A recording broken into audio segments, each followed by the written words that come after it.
Okay, so welcome to episode 4, I believe this is, of the Iron Kingdoms. This is the Grey Lanterns campaign. With me today we have Constantine. Hello. We have Adele. Hello. We have Murta. Hiya. And Jostone.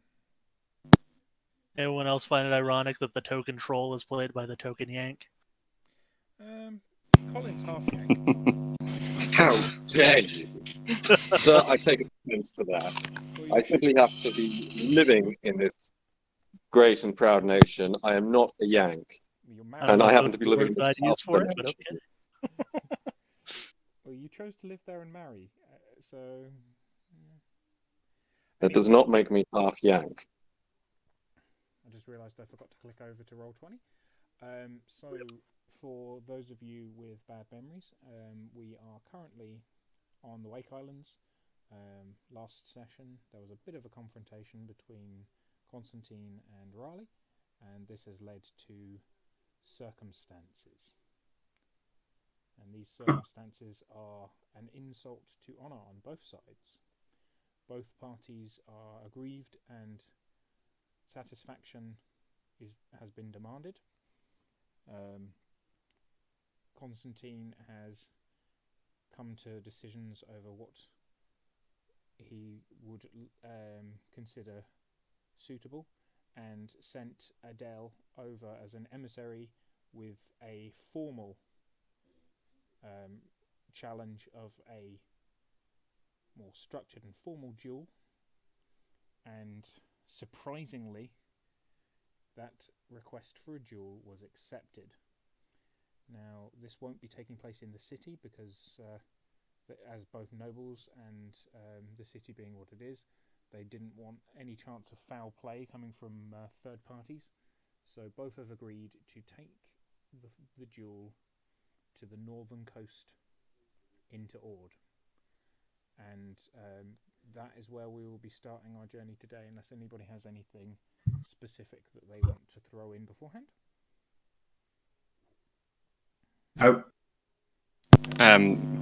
Murta would seek clarification as to what a second is. So a second in noble dueling is somebody who would take... Oh yeah, because you've been designated second, haven't you? Yep. Yeah, okay. So the second is somebody that would take the place of the primary combatant should they become incapacitated before the event, or the primary combatant can succeed the event to the second in the event that they choose. So basically, if they don't feel that they are sufficient in terms of their combat prowess, basically like Tyrion in Game of Thrones when he first fired Bronn for the first ever time. Fair enough. Okay. So, I take you now through the majesty of Roll20 to the dueling fields of Southern Ord. So, after crossing the bridge from Belagos Island over to the mainland of Ord, not far up the path, you notice that a small crowd has gathered in anticipation of this event. So assume, if you will, that there is crowds all along the edge here and all along the waterside edge as well. Okay? This being as it is, it has drawn a spectacle.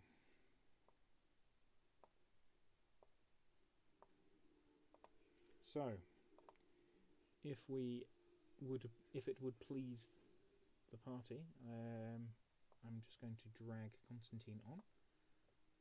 Anyone else who wants to drag themselves on, feel free. I'm just going to drag Colin on for him because... Thank you.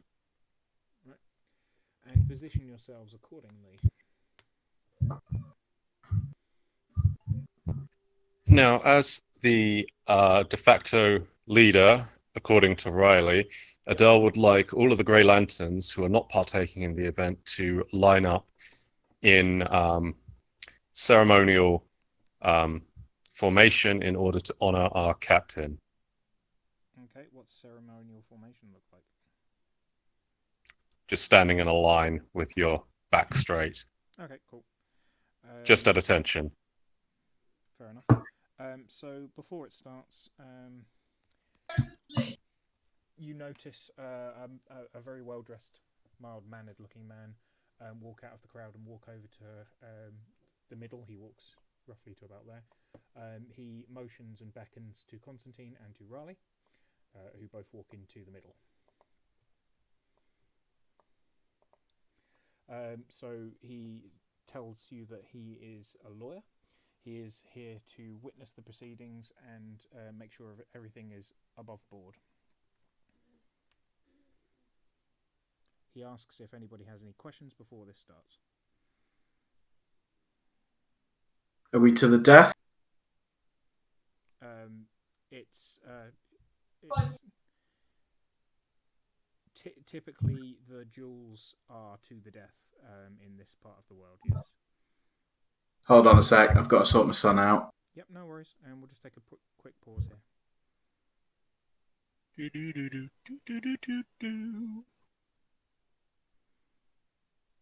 The Grey Lanterns is proudly sponsored by Engines East. Engines East for all of your Warjack needs.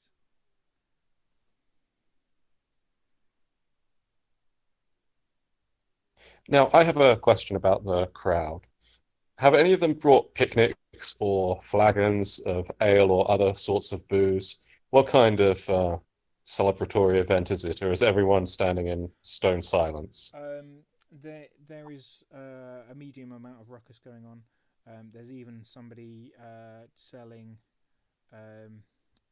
pies. And how inappropriate would it be for one of our party, obviously not Adele, to sell odds?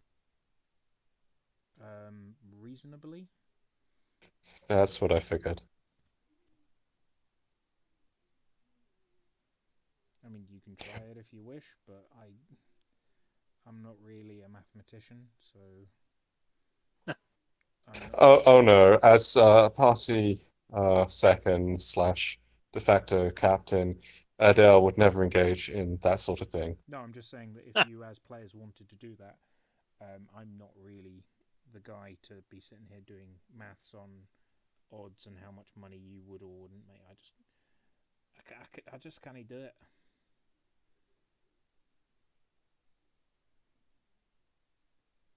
If I wanted to do maths homework, I'd retake my maths education courses. Sorry about that. Yep, no need to apologise, dude. Real life happens. As I just said previously, lawyers turned up, told you that it is to the death. He asked if you had any further questions. Swords or guns? Riley says, guns then swords. Right, okay. Single shot, basically. It's a traditional dueling form. Both parties will walk back 10 paces, turn, ready themselves for the call. When the flag is dropped, you may both open fire, and then after you've opened fire and fired your single shot, you may advance and engage in sword combat.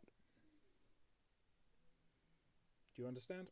And Riley nods curtly. He hasn't said a word, by the way.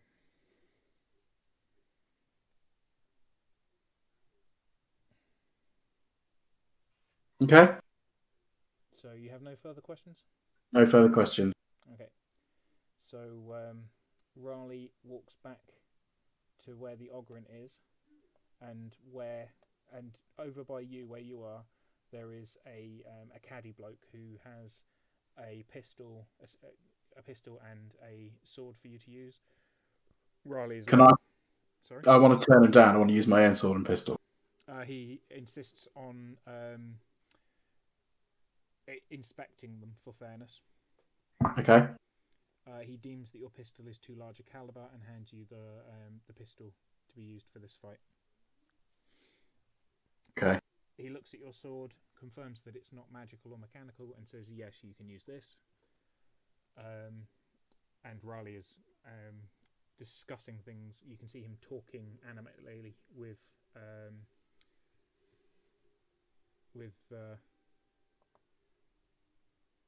you can see him talking animately with Gantak, the Ogren. And Gantak, the Ogren, shrugs and says something that you can't hear. Gantak then walks over and starts walking past you. Past me? Yep, he's level with you now. Can I ask him where he's going? You can, yes. Okay, where are you going? He said he hired me to protect him. He hired me to protect him a month at a time. That time has now run out and he hasn't paid me for this month. Nice. He then continues walking. Can I just say how much to hire you? He says my rates are 10 gold a day.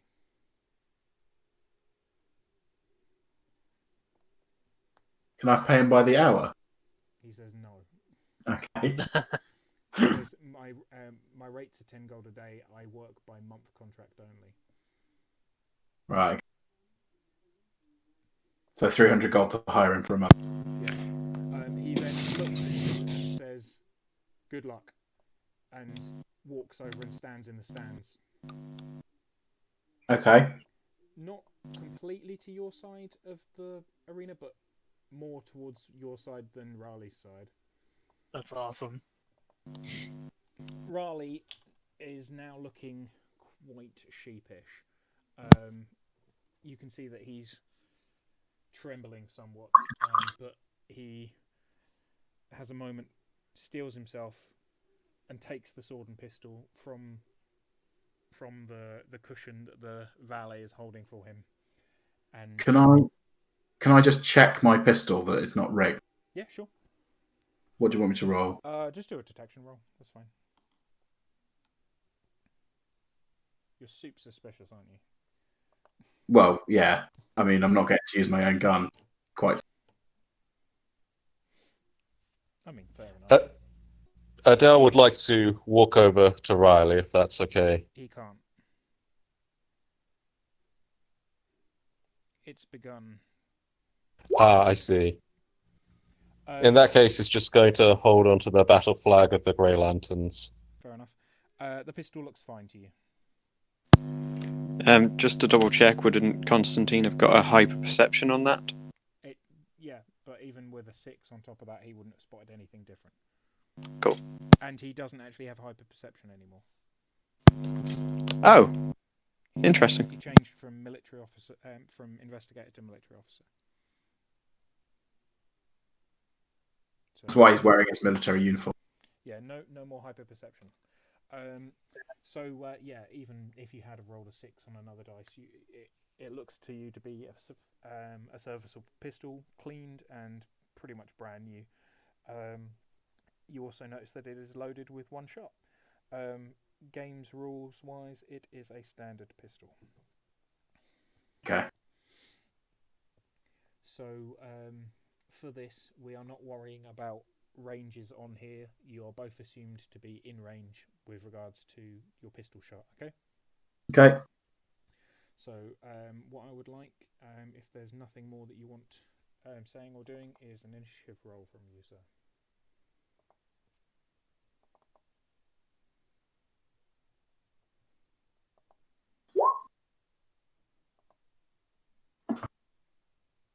Oh, lovely. So you won the initiative and you get to do your shot first, or you can hold your shot for a bonus to hit. bonus to hit. Yep. If I charge in, you mean? No. So basically,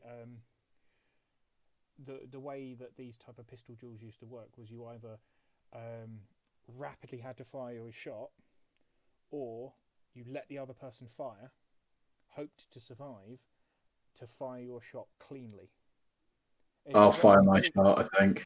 If you've ever watched Hornblower, there's a duel in that in which one of the characters fires his shot early, and the second one hadn't even fired yet, but he gets hit, and the guy that was the cowardly duelist that fired before, he was supposed to, he then had to stand there facing the other guy as he had as long as he needs to aim.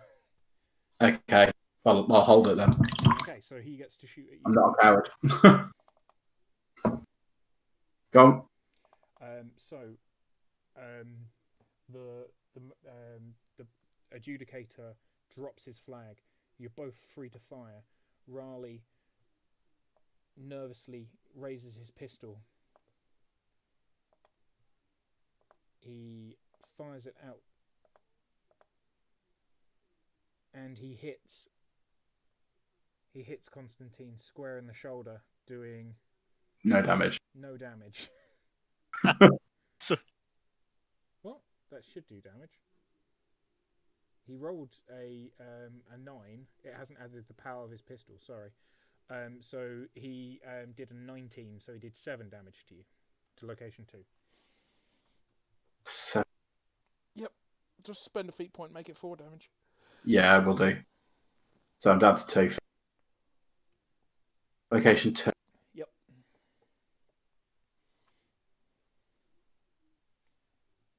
But I'm now giving you a +4 to hit for this one now. +4 to hit? Yep. Alright. Shall I just roll my pistol?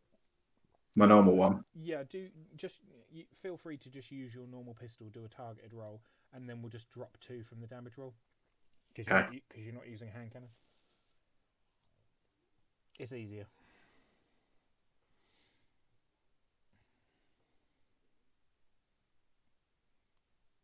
Not use a targeted roll, you say? No, please use a targeted roll.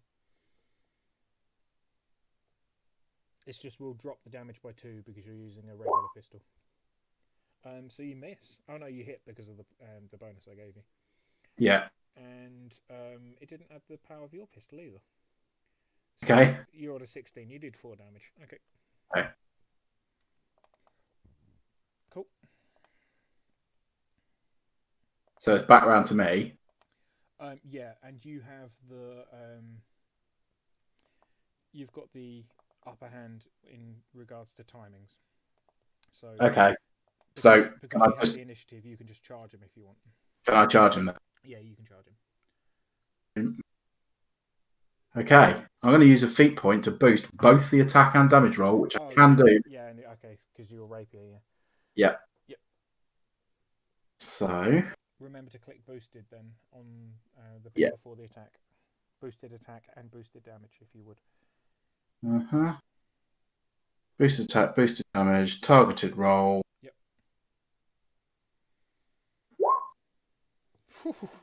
That's a mighty hit.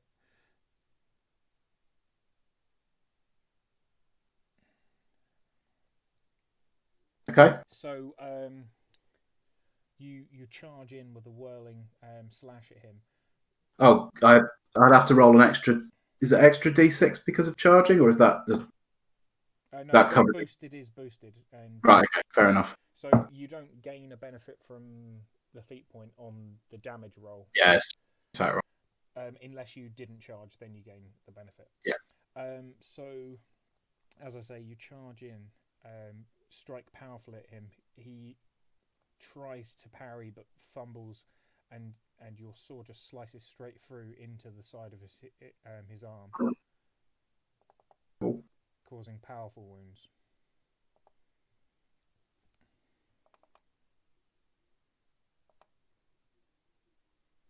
What does he do?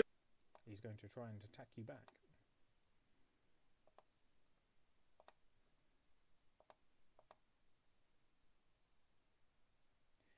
So he slashes back at you, and and does a feeble cut to your left forearm, doing 1 damage to your 1.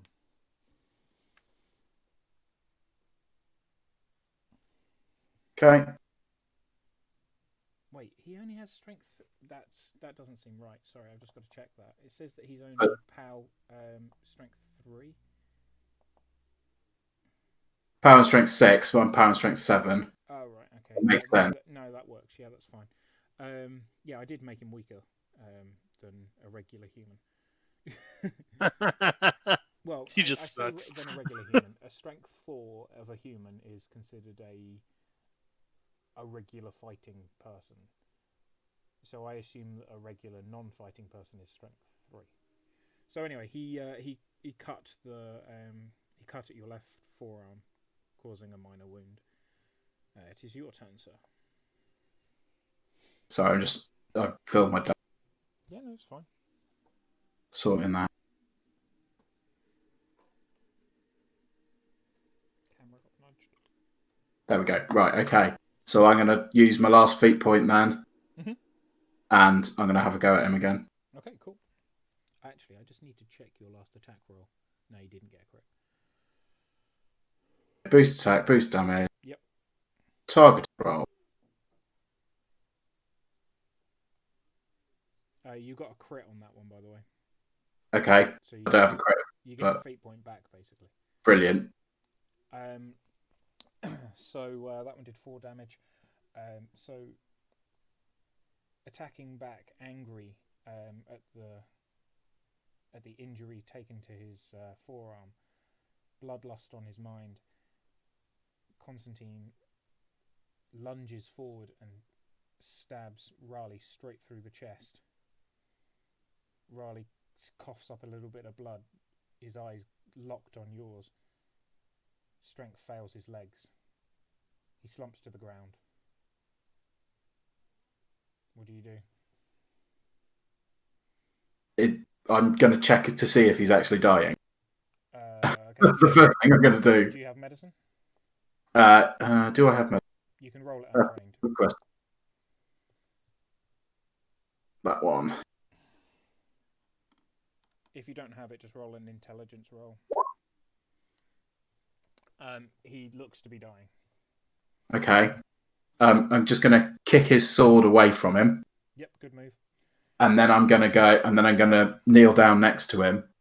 And I'm going to start reading the last rites to him. He looks at you as you're reading them. He raises his hand in a kind of hopeful gesture. He says to you, I never wanted any of this. Coughing blood in between every other word. I only wanted the best for you all. And I'm going to reply, we don't get to choose what the Creator gives us life. He looks up at you and goes, I never wanted this to come to pass. These ends are not which I desired. And the light fades from his eyes. Does anyone else have anything that they want to input at this time, or does Constantine have anything that he wants to say? Adele is going to move into range very quietly. What do you mean into range? You know exactly what I mean, Tom. I'm going to need you to He's going to hold up the battle flag, I need you to and be he's specific. going to take Riley's soul. So was it your intention to be in range the entire time? Because it is possible for you to do that. You might very well think that, but I couldn't possibly comment. Right. It's fine. I'm not playing tricks with you here. If you were intending to be within range because he's already dead at this point, then you were in range. So Perfect. So Adele is standing there, well within the range of which he knows he can collect mortal and sapient beings' souls when they die. He sees Raleigh gasp his last, stands there waiting for the euphoric power of another being's soul to enter his, so that he may use it to empower himself, but nothing. Nothing happens. No soul is collected by him. Adele, make a detection roll, please.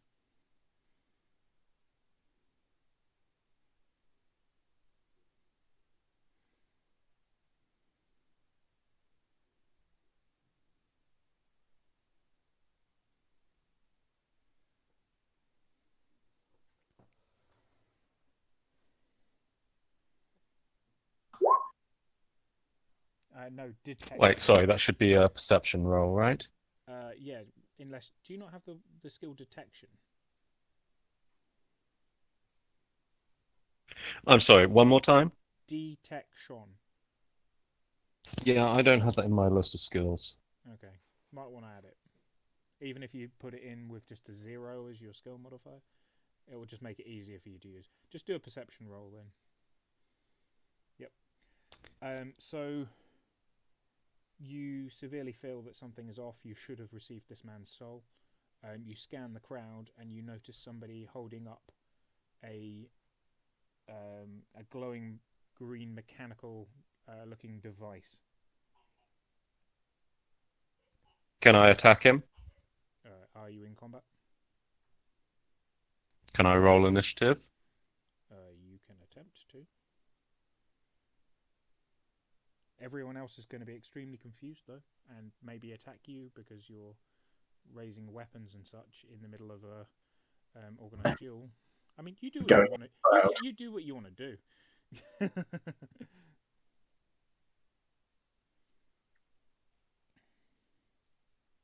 What is your intention, sir? Adele is going to be combat ready. Yep. And brace himself. Okay, brace yourself.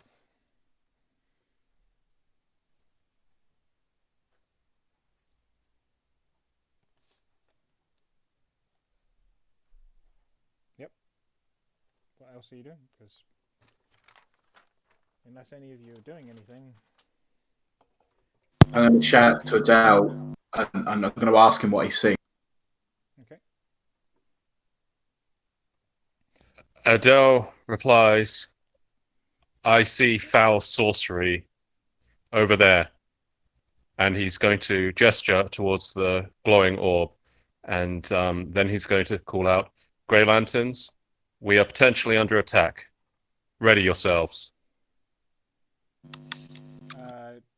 Right, any person that is near here, which would mainly be Constantine, you will need to roll an initiative roll to see if you are... Initiative roll? Yes, please. And then can you roll an agility roll for me, please? Agility, right. Agility, yes. To see how quickly you are physically responding. That is not my best skill. So... that's all right. So was your intention to move to intercept? But my intention was to ready myself, to gird myself ready for a fight. Right, okay. My goal at this stage is not to get involved in the fight because I don't really know what's going on yet. Oh, yeah, because it's just Adele being weird. Right, so a hooded figure holding the green glowing artifact. As quickly as Adele saw it, the glowing device has been concealed amongst their robes. They quickly turn, move towards the cliff edge, look back at Adele. Adele, make a detection roll, please.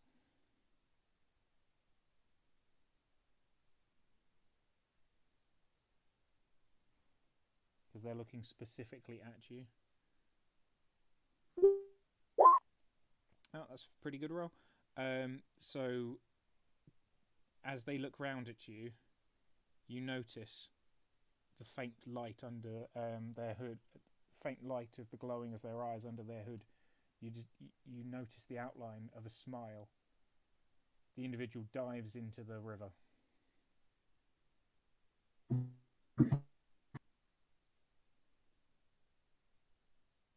Okay. Again, I'm going to shout at Adele, what is happening? because I still don't understand. Stand down. We'll discuss this back at base. The person invigilating the entire thing walks over to Constantine and says, "Congratulations! It looks like you have won. What was that commotion?" I don't really know. Adele? He motions to a guard who walks over to the edge of the cliff to look. The guard turns around, shrugs at the person adjudicating the duel, and the person adjudicating the duel said, "Well, we detected no foul play. We must assume that person was some sort of crazed bystander, perhaps a lover of his."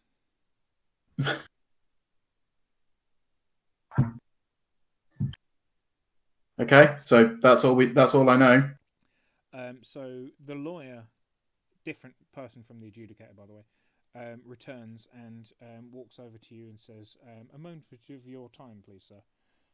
Okay, I'll step over with him. If we could speak in private. Yeah. So, as you are aware of the writ of combat and the charter of your guild,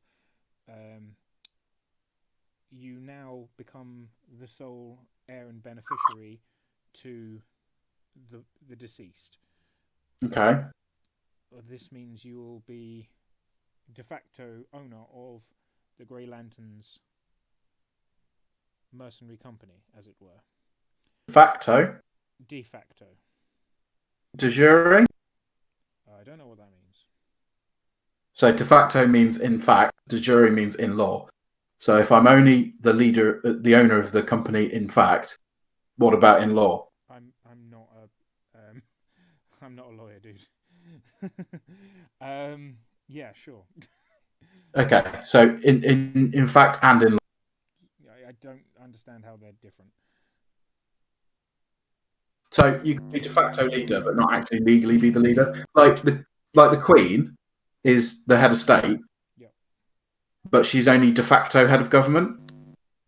Like she's not actually, well, she's de jure head of government because she doesn't actually have any powers. Okay, it's yours. Yeah. Okay.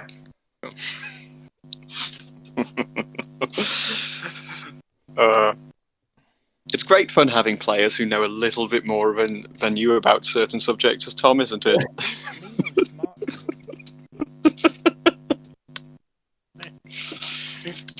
I got a kick out of it. So, as it turns out, you are now the proud owner of a mercenary outfit. And who says I never give the party loot? Well, yeah, that's quite significant. Justin's gonna make his way over and clap Constantine on the back and he's like, "Good job there." Constantine's going to fall over because he's just been clapped on the back by a troll following a duel. Roll for damage. Well, I'm not gonna do it that hard. I know my limits and yours. More importantly, his. But yeah. Adele would like to inspect the body of Riley. You're not allowed. He's a nobleman, and you can't just go around prodding noblemen's corpses. There are already attendants preparing the corpse to be taken away. Murta would like to talk to Gertak, was it? Yep, sure. Yeah. So I kind of walk over and wave to him to try and get his attention. He nods in your direction and goes,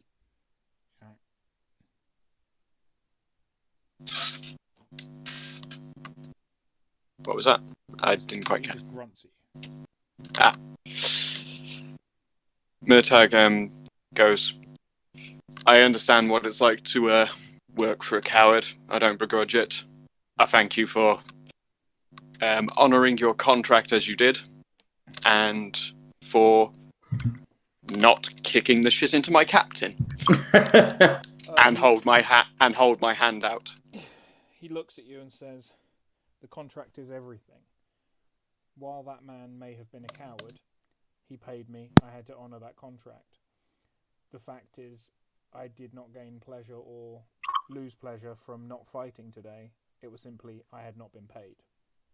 If he had paid me, I would have cut your captain in half.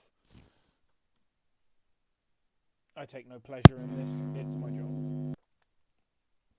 I shrug. Go.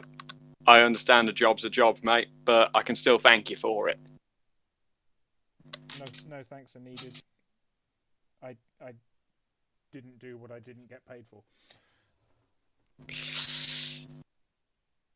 Murtek kind of looks a bit blankly and goes, "All right then. I'm going to go and talk to my captain. If you're ever about again, though, feel free to drop in by the Grey Lanterns. I owe you a pint," and wander off to join the captain. Fair enough. That's a contractual point. The contractual. Contractual point. The very best kind. To an ogre, and a pint is like half. Yeah, It's like a shot. you're not wrong. Because they big boys. Anyway, so yes, you walk back to your captain, who has a couple of wounds on him at this point. Yeah, pretty bad shape. I've been shot and stabbed. I'll go ahead and like bind him up at least. In fact, actually, as you're about to try and minister these ministrations, a attendant walks over with a set of dressings and starts expertly dressing the wounds. Seems that was part of the arrangement. Constantine gains his fizz back in health points. Look at that. Which should put you at fully healthy, I believe. Adele wanders over to Constantine and he says, looking him straight in the eyes, "It's Thursday." Does that mean we go to the pub? Thursday is for fighting and drinking. Congratulations, Captain. I'm going to reply in Laelese, "Thank you very much." And then in Ordic, so everyone can hear, "Let's go to the pub." So, to after you said that, the crowd themselves cheer, assuming that they are also being invited to the pub. And the lawyer says, he seems a bit blustered, and he says, I had other things that I wished to talk to you about. I guess it can wait.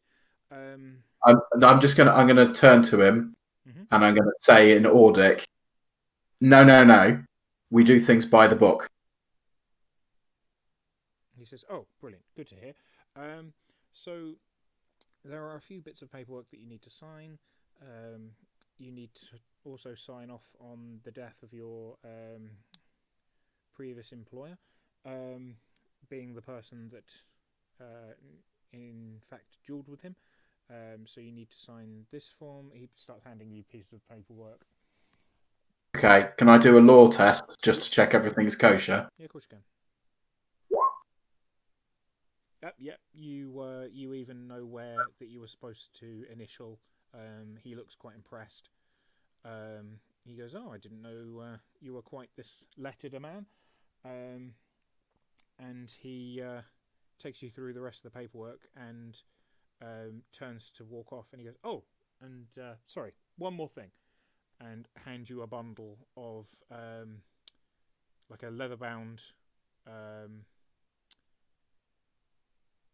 accounts book and a leather envelope. Okay. A weighty leather envelope. Let's get this all back somewhere a little less public. But I am going to be checking the envelope and those. Okay. Adele looks at Constantine and says, "Which pub would you like, sir?" Let's have a look. We're going to go to the Quenched Whistle. Adele turns around and announces to the crowd, "We will see you all at the Quenched Whistle. Thank you for coming out here today. Justin, cheers. Huzzah! So, Much for I'm going to Justin. give them a different pub. I look at it out and go, "You paying for that, are you?"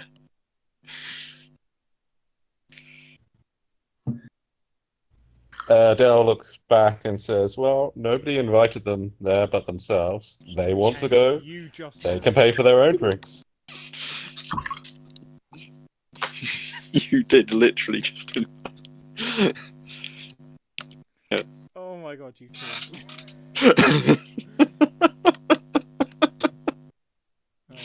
Adele We're not adopts going to We're not going his to. best Laelese expression of, I do not understand what language you are talking.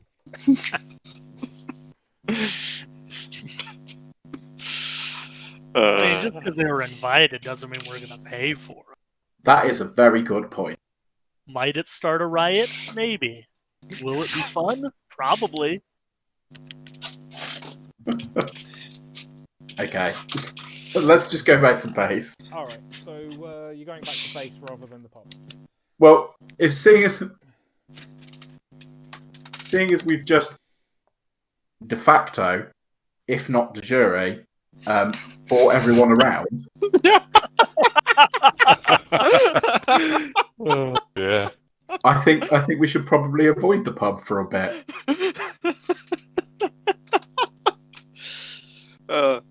I'll go to the pub. I fancy a drink. It is the day for fighting and drinking, after all.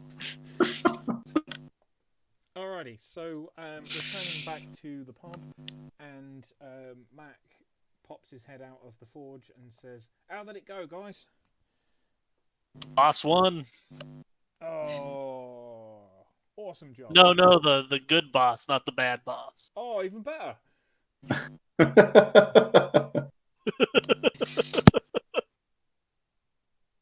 He said, well, one human looks the same as the other human. What about Not Mograt? well. You can't see him. He's not in the game. So he says, "Oh, brilliant. So you're in charge now?"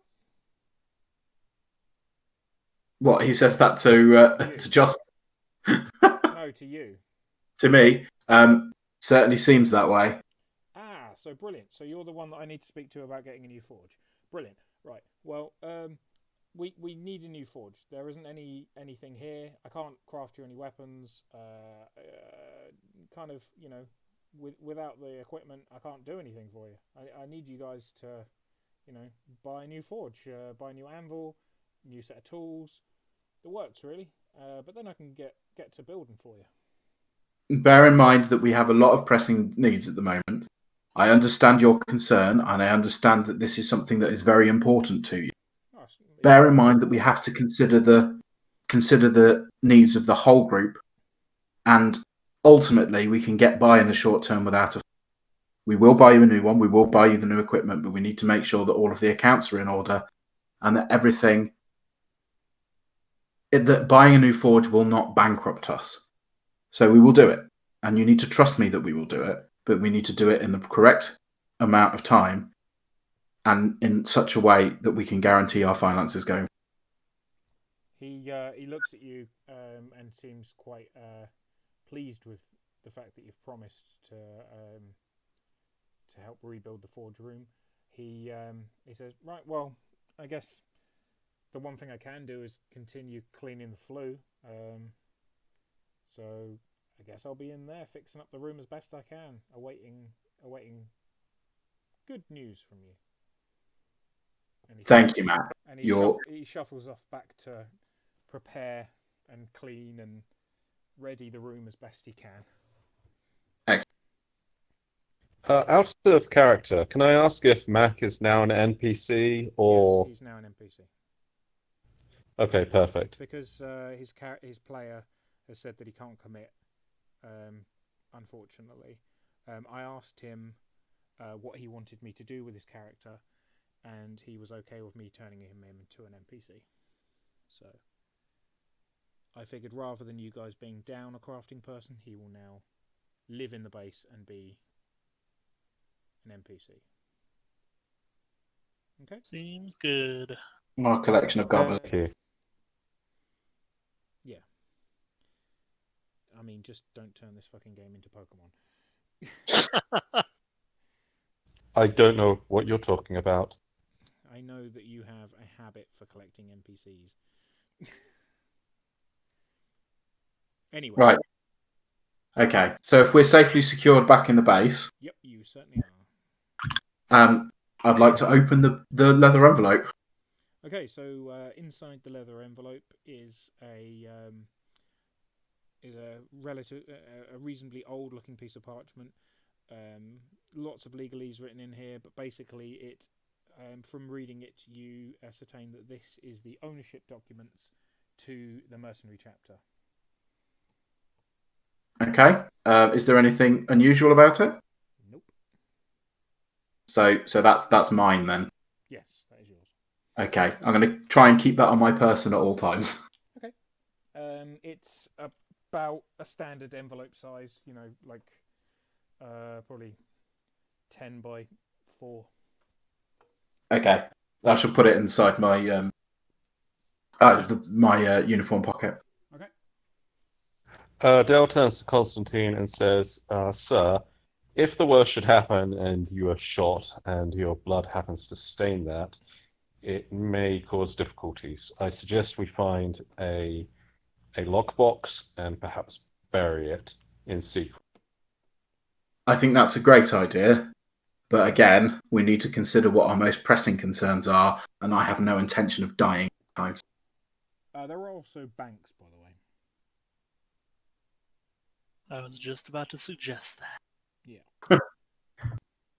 And boss, remember, the old boss didn't exactly intend on dying either, so... Ooh, that's just a good saying, line. just because you don't intend to die doesn't mean that it won't happen. But of course, we will ensure that we will do our utmost to prevent such an eventuality. Was that not obvious? We do things by the book here. No, you don't. Well, Which we do book now. is that? Cool. Canon of True. So, the leather-bound ledgers. Okay, I'm going to have to go through the ledgers and see what the financial situation is. I imagine it's not good. Do an intellect roll for me, please. And or a research, if you have that would be better, actually. So if you have the research, you can add that to your intellect, basically. So after a basic peruse, you're not spending your entire evening on it, but you're having a look. You see that the financial situation for the Grey Lanterns mercenary outfit is bad. It's in debt to several lenders. Some of them you don't recognise the names of. Okay. Some of them you do recognise the names of. And for some reason it looks like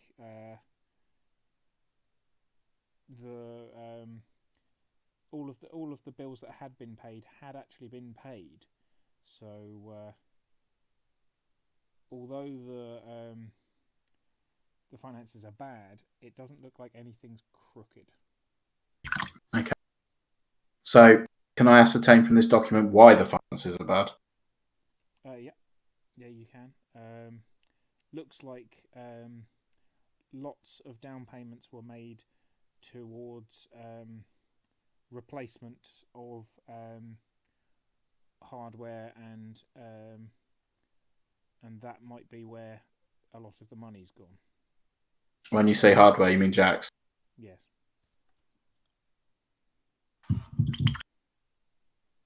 What's the cost of servicing the debt? Sorry? What's the cost of servicing the debt? It would be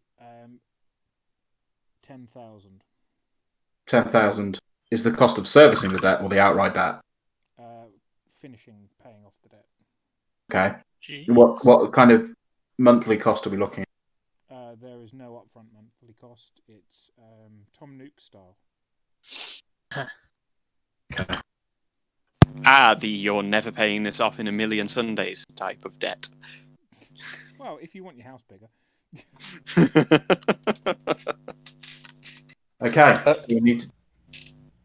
So we're just... Adele turns to Constantine and says, Sir, what about our other sites? Does it mention where they are, if they're still in our control? That's a good question. So I'm going to go back and see if there's any evidence in the ledger about any other sites or any other assets that the company might have. Okay.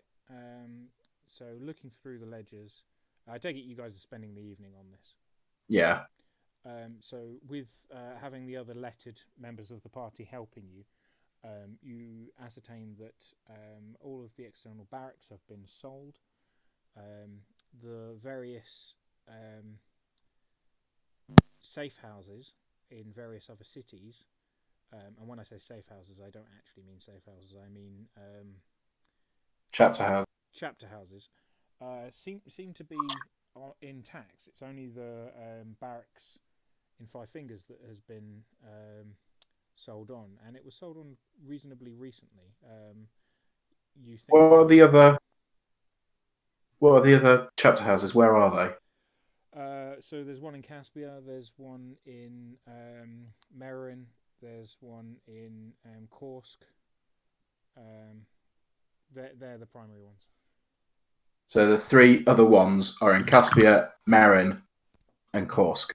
Yes, the three capitals of the cities of the countries that you're not currently in. Okay. Adele turns to Constantine again. There is no chapter house in Seoul. In Seoul? Yep. Well, the capital would be Imar, but... Yeah, whatever. Well, Adele says to Constantine very quietly, Sir, given the state of affairs, should we consider perhaps moving our base of operations to another city until we can sort out the mess Riley left this place in? It might put some distance between us and our enemy. The GM who has prepared all the material to be in this city would prefer it you didn't. I think we have business to deal with here first. We can always think about it at the later. beginning of the campaign in session 0 when I said, "You all cool with me setting it in Five Fingers?" Well, that was before we knew there was a 10,000 debt hanging over us.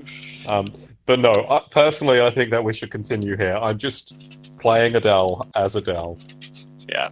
It's, as you mentioned that, you would notice Myrta starts to look slightly panicked as you start suggesting not being in Five Fingers for an extended period of time.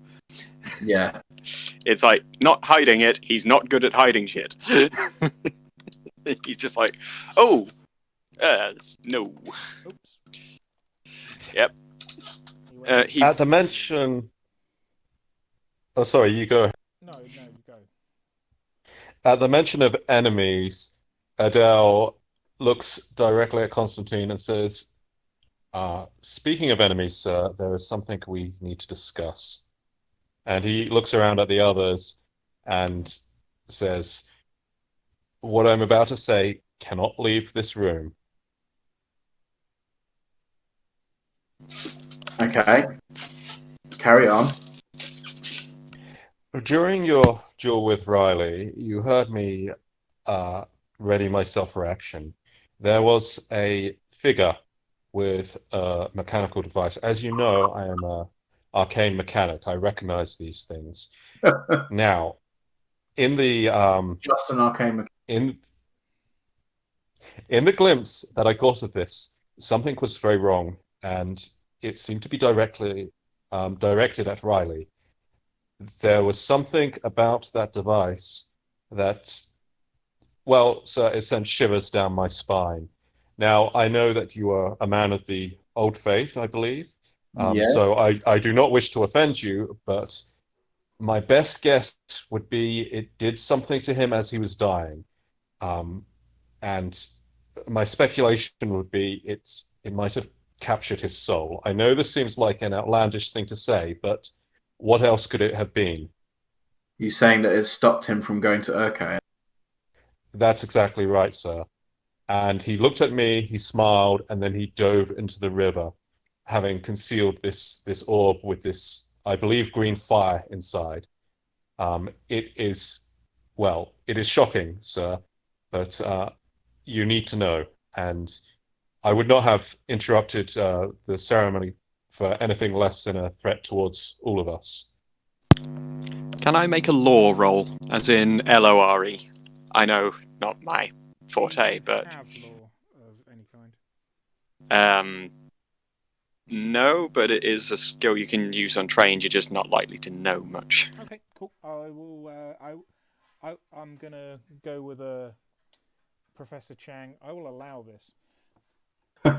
Okay. I will actually spend a feat point to boost it. This is where your character is metagaming. This is where my character comes from an area where this stuff would happen. So you distinctly believe that it was a soul cage. Okay. Are you going to share that? Let me flip a coin. 1 second. Yes, apparently Murta is really bad at his job and would share this information. or just in terms of role-playing him, maybe he's warming to the party more, so he wants to help more. Maybe. Or maybe win our trust. Yeah, I have a coin from the Fable Free Collector's Edition that has an evil side and good side. Oh, that's and this was me going, Murta is warming to the party. Which way would he go? It is 50-50 at the moment. Flick. Do you get a look on your face? So what do you say? Murta kind of goes, I may have an idea what that is. Okay, I'm going to look at him. I'm going to cock my head to the side, and then I'm going to say to him, go on. Well, you know how the Wake Islands are a bit dodgy? Yes. Cool. Got in a fight with some, Shard Islanders. As you probably know, you've heard me speak it a bit. I'm from the area myself. Those Cricks fuckers. They've got these like weird cage things that they use that capture souls. I think they call them soul cages. So, might be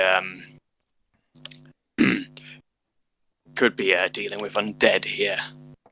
Well, I don't like that one bit. Constantine could roll a untrained lore roll based on his military service.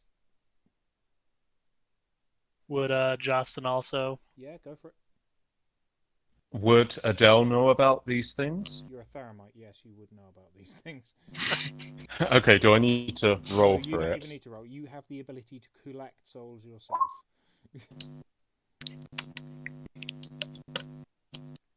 Yeah. So, Constantine, you and Justin have both heard things during briefings about conflicts with Cricks, where souls have been collected and used to fuel dark rites or enhancing somebody's magic. So you are both aware of this practice. It sounds like something you have heard of. Well, I don't like that one bit. I like my soul where it is. Wherever that might be. Where is the soul stored, anyway? In the body. Surely it's stored with the heart, along with the 4 humors even. Humors. I'm gonna turn to Murtar, and I'm gonna say, you say this sounds like something from the Shard Islands. And I'm going to gesture at Justin. We've both come across Crixian technology like this. Are you sure this is Crixian technology? it's Meta would nod and go, well, it's the closest to what I can think of. And I saw several, well, I'd say good blokes, but blokes who got caught in these things.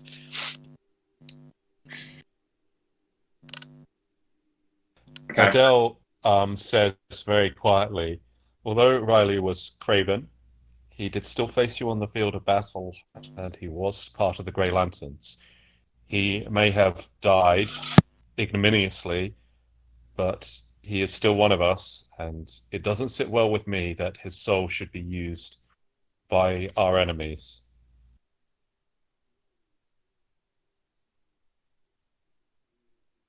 Right. I don't know what lines of inquiry to follow on this, but keep your eyes open, keep your ears open. If anything else weird happens, we're going to make sure that we put 2 and 2 together. Cool. Okay. Should we go and fish this body out of the... You should probably do that tomorrow. Okay. So we're going to go... Yeah, because this has been quite a day. Probably best to hit that fresh. So you're fully healed. Everybody should be fully healed, and everybody should have full feat points except Constantine should have 1 less, I believe, because you spent. Oh no, you boosted a roll as well, didn't you? Yeah, I've only got 1 left. Right. Okay, that's fine. Didn't you also get a crit somewhere in there? Yeah, that got him a. Yeah, that got me 1 back. I've had okay. 3. Okay. Boosted Seems to good. 2 rapier attacks. But yeah, and then there was a and boosted something roll. else somewhere. Yeah. Okay, so and actually someone else, Murta, boosted his law roll. So I should only be on 2 because it wasn't a crit, so I didn't get it back. Okay, so the next morning. Oh, hold on. Don't we need to do watching? Yes. Adele says to Constantine, get some rest. I've got first and second watch. I will take Mac with me for second watch. And Martag, would you like to take third? Mac cannot be used for watches. How disappointing, but okay. I'm happy to take third watch. You also can't take him off on combat missions. Fair enough. Just FYI. I guess I'll hop in on. I don't know which watch do you want me on? Well, who's on first at the moment? Who's on first? Adele's happy to take first and second. Adele does first and second. Murtar does first and third, and then Justin will have to do second and third. If I'm not doing any. Yeah, that sounds good to me. Yep, fine by me. Nobody got the who's on first reference. Who got it? I just did it. Who is on first? Oh right, okay, fair enough. Like, who is the president of China? She. Who is she? No, she is the president. Who? No, who used to be? She is. She? Who's she? No, she. You didn't think a woman could be in charge of China? No, the president of China's name is Xi. Xi Jinping. Yeah, but I was pretending that was SHE. ZXXI. Yeah, I know that. Yeah. I was making a word play. Yep, so let's do some rolls then. So at about 11 o'clock, a few drunks are wandering down the road chanting Constantine, Constantine, Constantine, he beat him clean. Good rhyming for a drunk. They've had a lot of time to practice. You guys got back in the afternoon. They've been there since. So, the rest of the night is uneventful. You wake up, have yourselves a hearty breakfast, and prepare to set off. So, I was led to believe that you intend to use the diving bell as your method of getting the... Yeah, that's the plan. So That is? We're not hiring professionals? Bigger payoff if we do it by the diving bell ourselves. Also going to point out, as the currently elected party treasurer, we have 41 gold and a silver to the company's name. Yep. Not including the 10,000 gold debt that we're in. Yeah. In fact, I'm going to put that on our sheet. Cool. Adele shakes his head, and in the theatre of his mind, he wishes he had thralls. This is not something he voices aloud. Oh yeah, because you'd just be able to send them to the bottom of the river, no worries. Like, you'd probably even be able to just tell them, drag this to the edge of the river. You wouldn't even need to winch it back up. You could just tell them to jump off the side of a ship, go get the coffin, and bring it to the edge of the water.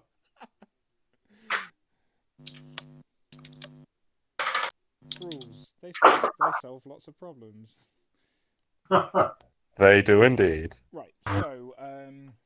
Constantine is not okay with thralls. Well, human thralls. So anyway, That's right. Tracer Island, you know that the best place to get what you need is over on Bellows Island, where all sorts of mechanics and artificers have all sorts of various equipment that you can use to do this. Like a diving bell is not the rarest thing in the world, but it's not overly common. Okay. So, as you approach the bridges to Bellows Island, I doubt any of you have been here before, have you? Murta? Bellows Island would... do you mind just pinging which island that is for me, Tom? Just because it's taken me a second to... It's the heavy industrial one. That one? Probably not. You'd have probably done your own shopping on the Wake Islands and maybe captains. Yeah. Those of you that were unaware, there is a toll to cross the bridge into Bellows Island. It is 1 silver each. So that would be 4 silver to cross into Bellows Island. That seems like something that could be taken from the party funds if the captain agrees. Cool. Yeah, I agree. So if that's 4 of us, so that takes us down to 7 silver and 40 gold. Cool. So crossing the bridge into Bellows Island, a wide array of mechanical workshops and chimneys poking out from buildings at all angles. This really is earning its nickname of the Thousand Chimney District. So, yeah. Adele twitches and squints, and then he shakes himself as if waking from a dream. Okay. Interesting. I'm going to look at Adele and say, is everything okay there? Oh, it's... Do you ever get that feeling where you've been somewhere before, but you can't quite place it? And then I'm going to turn to him and say, in Laolese, you mean déjà vu? Oui, oui, monsieur. Pas du tout. Okay. So, did you guys already have the name of a business that would be able to provide you with a diving bell, or are you just inquiring? I think we're just inquiring at this stage. Okay. So, it's actually worth pointing out we don't know where in the river it is, or which river. We just know it was with a ferry. Oh no, you've been given the location. Okay, grand. You definitely got given the location that the ship that was ferrying the body got knocked and it fell overboard. You definitely know. I must have not recorded that one. No, okay, no worries. What you don't know is if there was any driftage, if if anything's happened to it since then. You don't know that. Okay. Alrighty. So, are you going to make some inquiries about the area? Well, is there like a marketplace or a particular street that has a lot of foundries that would make or sell this kind of equipment on it? No, not in particular. I would imagine dockyardy area would probably be your best bet. Okay, let's head to a dockyard then. Okay, so the main dockyard on Ballows Island is on the east coast. So heading down there, you notice a couple of the businesses on the waterfront actually have their own private jetties. One in particular, you notice a scrap barge looking thing with a big crane attached to the middle of the ship, and quite clearly over the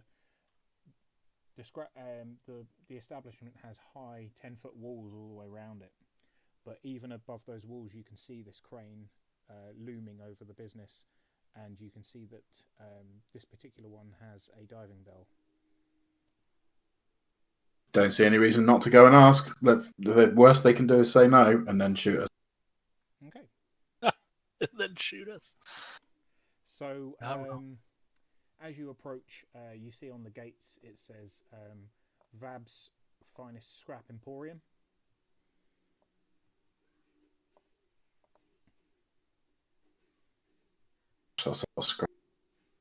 So you should be seeing the scrapyard now?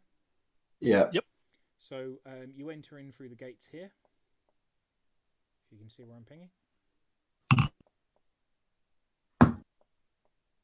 I'm not seeing the ping yet. Yeah, I've seen it. To the west.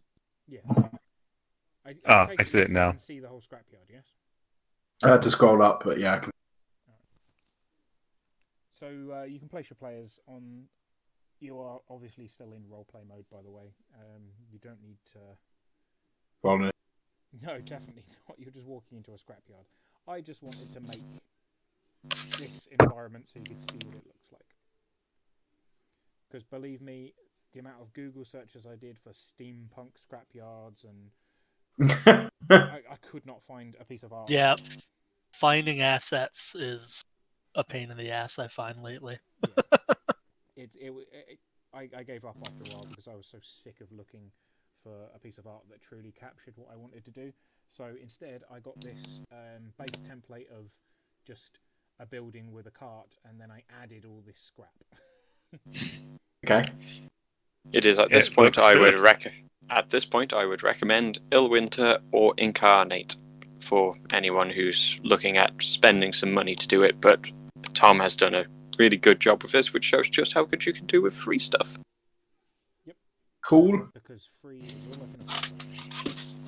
So we walk through the gate. Yep. Is there any like office looking building, or is that just that one building? So there's the one building here. You can't see inside it yet. The door is here to here, but you can't see inside the building yet. Can I do a perception check just to check if I see anything or hear anything that's not necessarily kosher? Yeah, of course you can.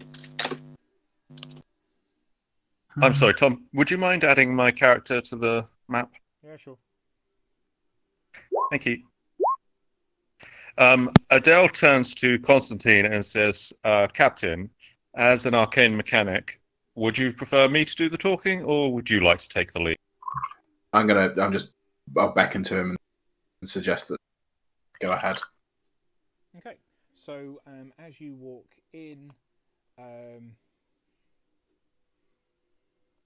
second, I've lost their profile. Oh yeah, I put them in the towns tab, that's why. I'm such a moron. Okay, here we go. So as you walk in, from behind the cart, a gobber runs up to you. Very enthusiastic looking gobber. And another one runs out from the building. And they excitedly start doing sales patter towards you, trying to sell you all sorts of odds and ends. Adele says, cutting through the chatter, Good gobbers, we're here to lease a diving bell. Would you know of such a device? Another gobber, a bit more intelligent looking, she walks out of the building and says, "Boys, boys, boys, leave them alone. Leave them alone. These are proper customers."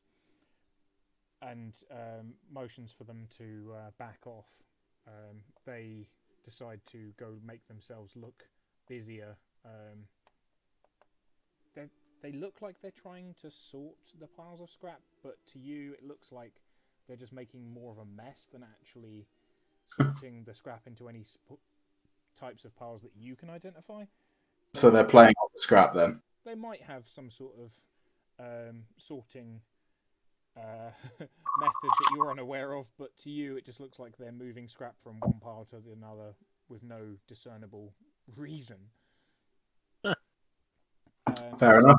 So the female gobber walks over to you and introduces herself. She says, "Hi, I'm Vab. This is my yard. Are you here for anything in particular?" A pleasure to meet you, Vab. We are the Company of the Grey Lanterns, and we are here to lease a diving bell from you, or perhaps another establishment you may know. She says, "Well, I happen to have one. I take it you saw it from the street. It's on my ship." And she motions to over here, the edge of the river's off to the right-hand side of the screen.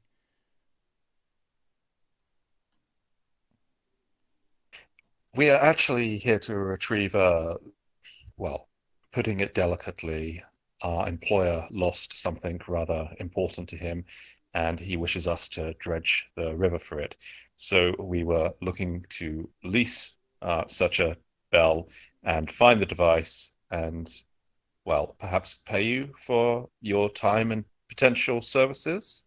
Well, she said you'd have to pay me for my time because there's no way I'm letting you pilot my ship by yourself. She looks at you all critically and says, "By my reckoning, there's only one of you here who's ever been on a boat for any sort of lengthy amount of time." Quite right, but I didn't want to flat out say we wish to hire your services in case you were busy. So, shall we discuss rates and terms? She says, "Yeah, that would be appropriate. You can pop into my office. I'll put a pot on, and we can talk about how much this is going to cost you." She says and winks. Winks at Adele. Yeah.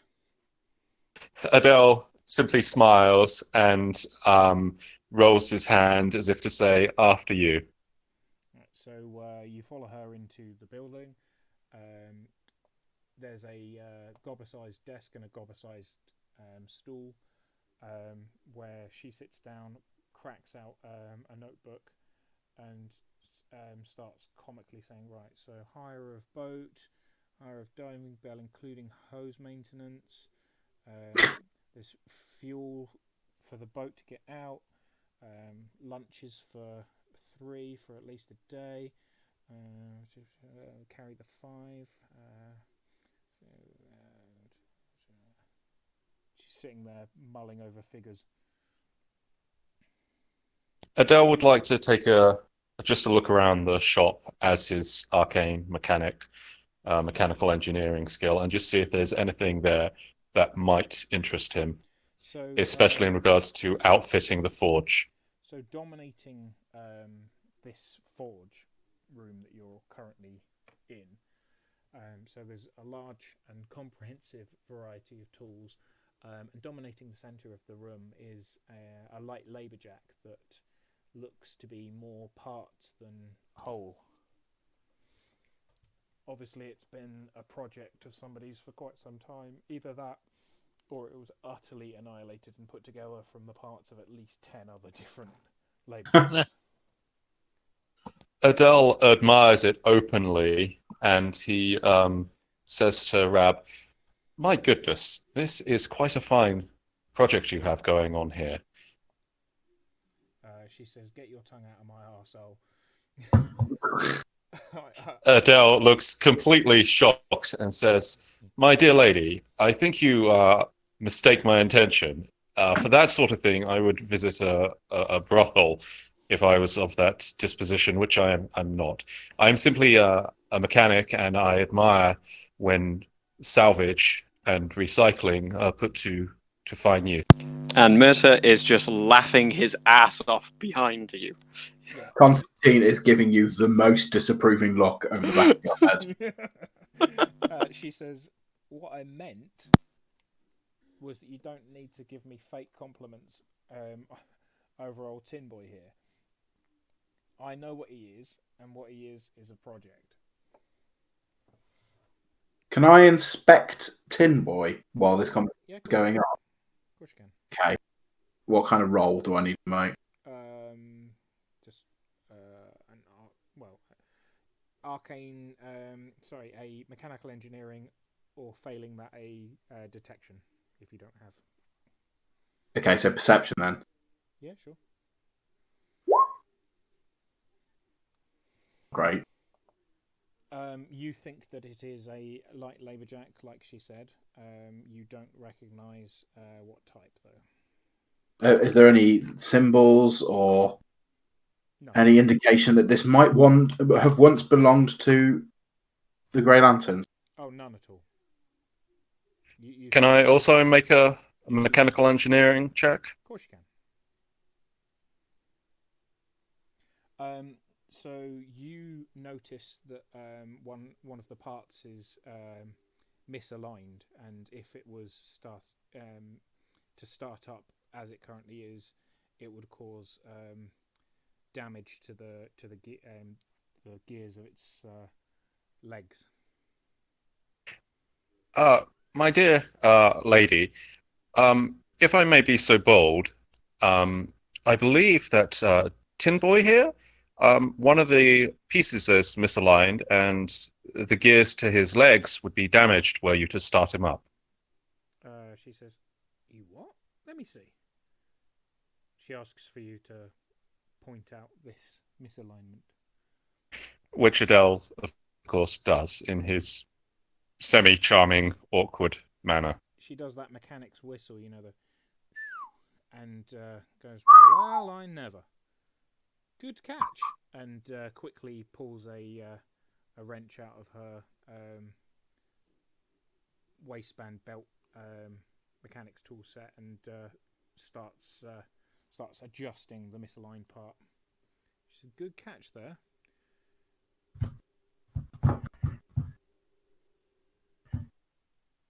Okay, can we get back to the prices, please?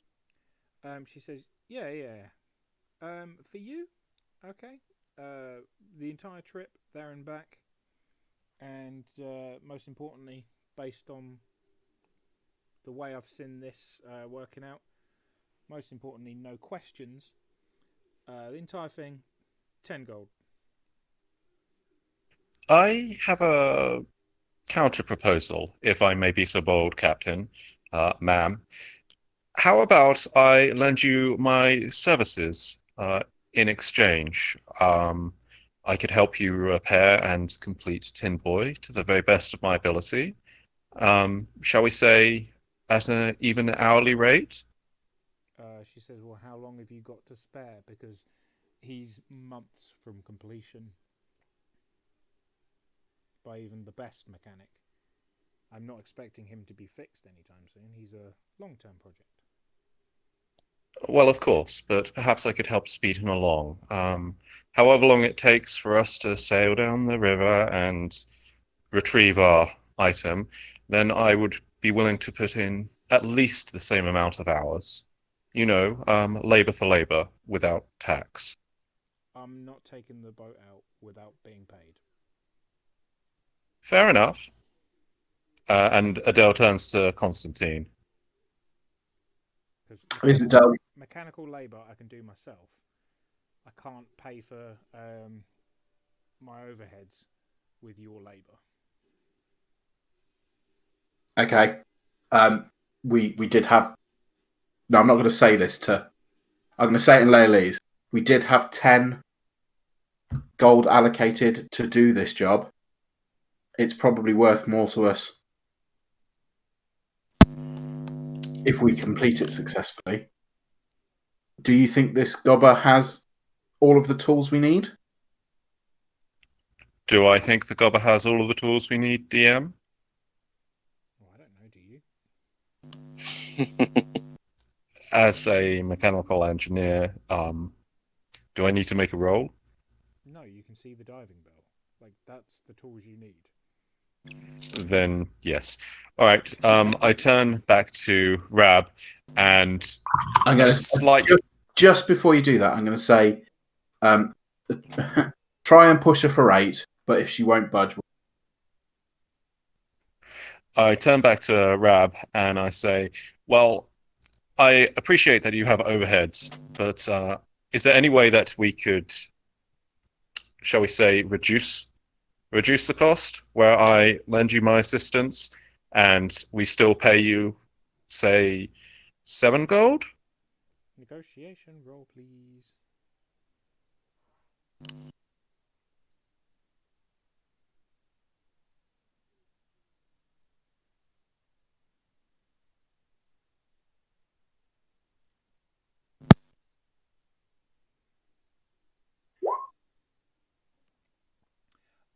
She says,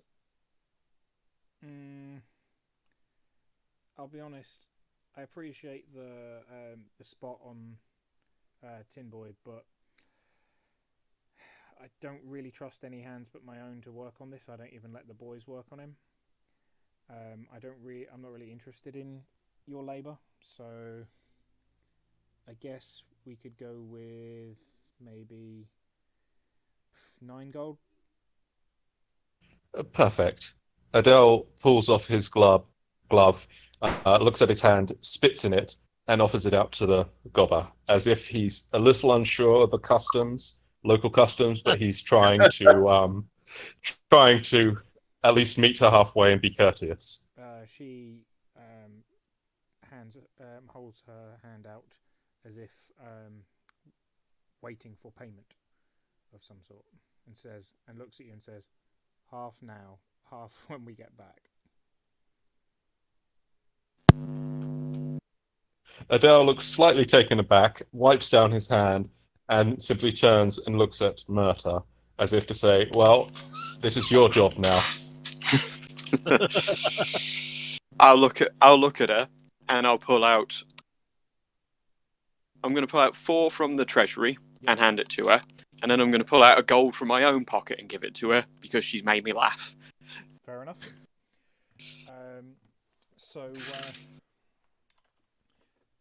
She says, and Ever the salesperson, she says, I notice you guys don't have anything in particular that you might want to buy while you're here. do you want to do finest this is the finest scrapyard on Bellows Island. Well, actually, as it so happens, we are thinking about, in the long term, outfitting ourselves with a forge. If you would happen to hear of such a thing, perhaps we could reach some kind of arrangement? Well, you're welcome to have a look around, see if there's anything that strikes your fancy. It'll take me a little while to fire up the boilers on my boat. So feel free to keep yourselves busy while I fire up the boilers. Okay.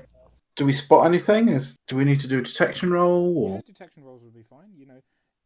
Depends on who wants to look, and Well, I think we all look, don't we? Yeah.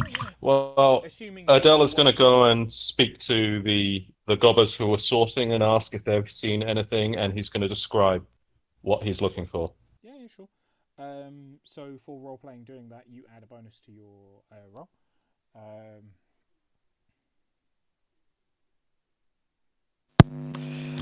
Myrta's going to look, but I'm going to be honest, he would have no idea what he's looking at, so he's just kind of going, yeah, I totally know what I'm looking for, just so the intelligent gits don't fucking mock him for it. Yeah. Very, very concerned about being mocked. It's better to avoid it and not have to swear at his friends. So, Constantine, you find a jagged piece of sheet metal that reminds you of the shape of your. A jagged what? Sorry. A jagged sheet of sheet metal that reminds you of the shape of your home city. Right. Jostin, you found a broken melee weapon. It's a broken axe. And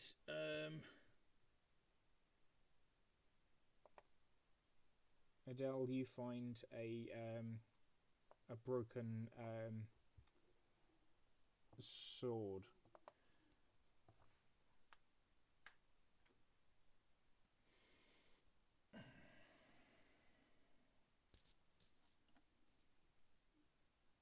Hello, is everybody still there? Yep. Yeah, sorry. I was just thinking. I'm going to ask the gobbers if they've seen any warjack parts. They say yes, plenty, scattered about the place. But they don't say scattered about the place. They say, yeah. There's loads. We keep them where they're supposed to be kept. Here, there, everywhere. Some over there, and they're just frantically gesturing everywhere in a very kind of frantic, crazed excitement of keenness for their job. Would you mind showing me to a cortex? They nearly spit in laughter. Cortex. If we had a cortex, we'd have that. We'd be rich men. For those of you that are unaware, cortexes are the most expensive component of a warjack. Yeah. Well, it depends if you're going for like a really shitty cortex, because there is a bad cortex. That's only the most expensive part. So, like, if you own a laberjack, the most expensive part of that laberjack is the cortex. If you own a warjack, it's still the most expensive part. Yeah. I thought the Capernaum was only like 100. Yeah, but they're like, yeah, Yeah. Way. Yeah. The component parts of a laberjack, like all the different pistons and things, none of them would cost 100. So it would still be probably the most single expensive part individually. So yeah, like these gobbers know what a cortex look like. Yes, of course they would. Yeah, I mean, there's one in the laberjack, just in that building. Yeah. And whenever she'd been doing repairs and had the upper armor off, you'd be able to see the cortex.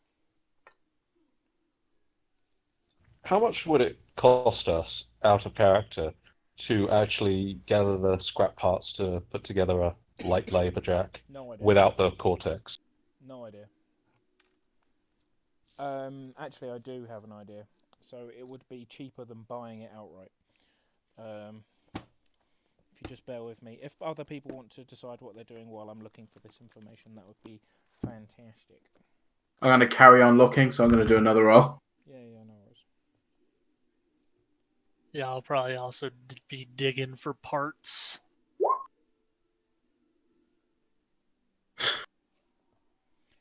So a light warjack, a light laberjack costs 2,500 as a fresh working one. So parts would probably cost 1,200. And then we'd have thank you. Together ourselves. Yes.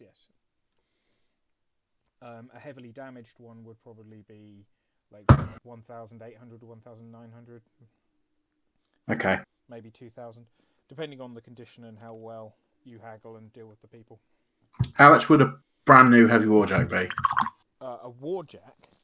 Brand new heavy warjack, like a nomad. I can find that out for you. So a nomad comes in at 8,000 gold. Okay. And a talon is 6,000. Okay. Yep. So,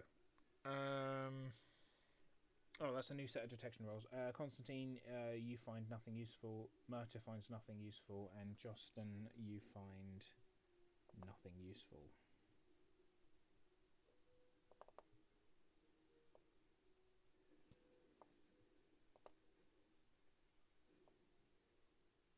So,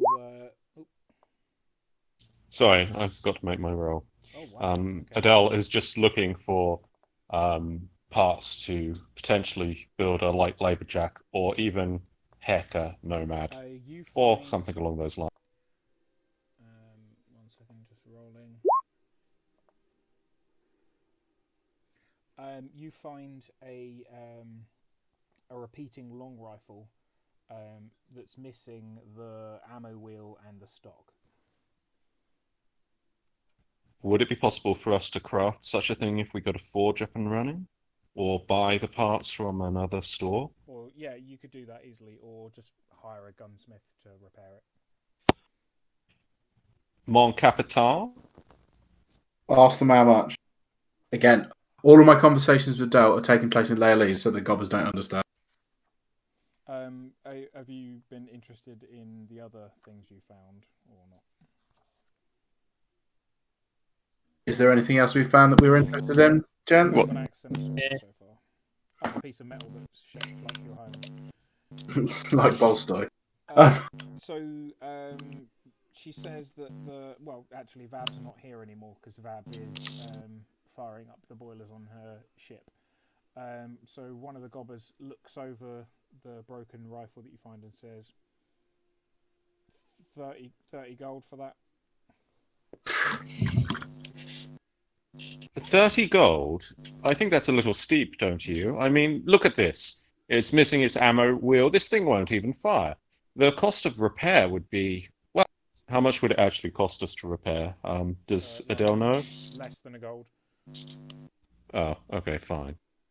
In mind, still. Repeating long rifles cost 80 when fully operational. I think it's a good idea to carry on with this. Like, we'd have to fix it. We'd have to spend the time. We'd have to spend the effort. 30 is far too. See if they'll go down. Okay. I'm going to use intellect for negotiation. Sure. He says 28. 25. He says 29. Adele simply looks at him and puts it down.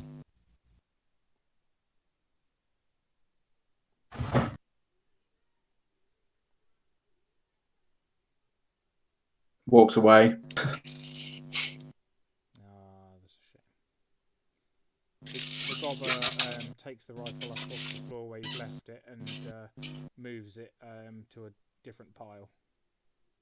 You don't know why. Seemed like a good idea at the time. Murta is going to wander off and see if he can help Mav, fire up the ship any faster if she's got an extra pair of hands. Okay, cool. So going onto the ship, you notice that it's a blocky, rectangular-looking thing with a flat top hull. The deck is strewn with more junk. In fact, the junk seems somewhat choicer than what's in the scrapyard itself, which confuses you a little bit. Yes, it would. Wouldn't necessarily confuse. Yes. Okay. Enough to call everyone else over? It would confuse Murtar enough, but again, he's kind of like the whole I don't want to prove the smart boys right. It's like I don't care about being mocked, but at the same time he's aware he isn't that smart. So it's like that whole like, as a person, I understand entirely why there's choice of parts on the ship, but as Murta, he would have no clue. And probably not want to draw attention to the fact that he doesn't know something. Yeah, basically. So, sorry, boys. Adele is going to turn to Constantine and say, Should we buy the rifle, refurbish it, and attempt to sell it, or shall we just leave it? Buy it and refurbish it, and then we can sell it. I mean, that's good. Does anyone have rifles that would actually use it? Because JP's not going to use this one. I mean, if I don't feel like taking damage, maybe. I legitimately actually deliberately put it in for him because it's an alternative weapon for him. Yeah. Having a backup wouldn't be terrible. Okay. Yeah. Worst case scenario becomes a part of the, backup weapon / armory for when we get things back up and running. Yeah, that's a great idea. Okay, let's do it. All right, so 29 it is. Our party treasurer has actually wandered off. All right, I'll pay for it. You can pay me back later. So Yeah. deduct 29 from your Inventory. Yeah. Oh, painful. So you hear on almighty engine sounds as the primary propulsion unit for the boat judders into life. The smoke intensifies from the back of the scrap barge, and a steam whistle blows. Vab appears at the railing and says, "Right, she's ready to go when you guys are." Adele looks at Constantine and says, "Well, fuel is money." Yeah, let's go. Just at this I'll time, say that in Nordic. Just at this time, a mighty bang on the gate. And by the way, did you want to move your guys where they actually are? So Fab is off to the side. Digging through garbage. Yep. So you hear a mighty bang on the gates, and again another bang on the gates. Can I Adele shout? takes cover. Is the gobber woman in hearing distance? Oh yeah. Right. I'm going to shout to her. Are you expecting company? She says no, and then you hear this voice say, "I know you're in there. I know you're in there, and you haven't paid me this month. It's time for me to collect." Another massive bang on the gate. I'm going to say, shout to Vab again. He says he's come to collect. She says, "Oh no, I'm late on my protection payments this week. Don't worry, it's nothing. I'll get rid of him." And then, as she says that, the gates give, and a heavy labourjack crashes through them. Oh, that's unexpected. I think I left that.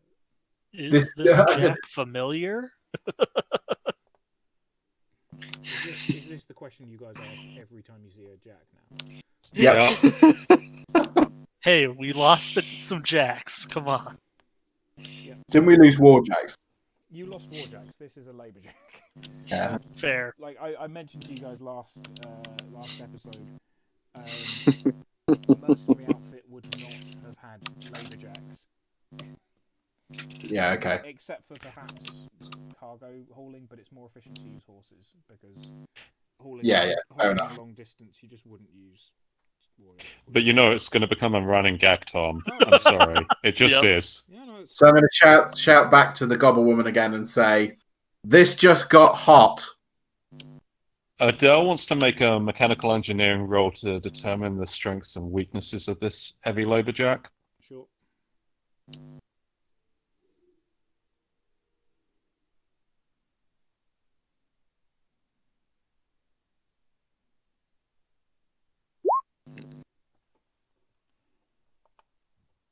So with your mighty roll of a 10, You look at the heavy laberjack and you say, "Guys, it's armed with an axe and a fist."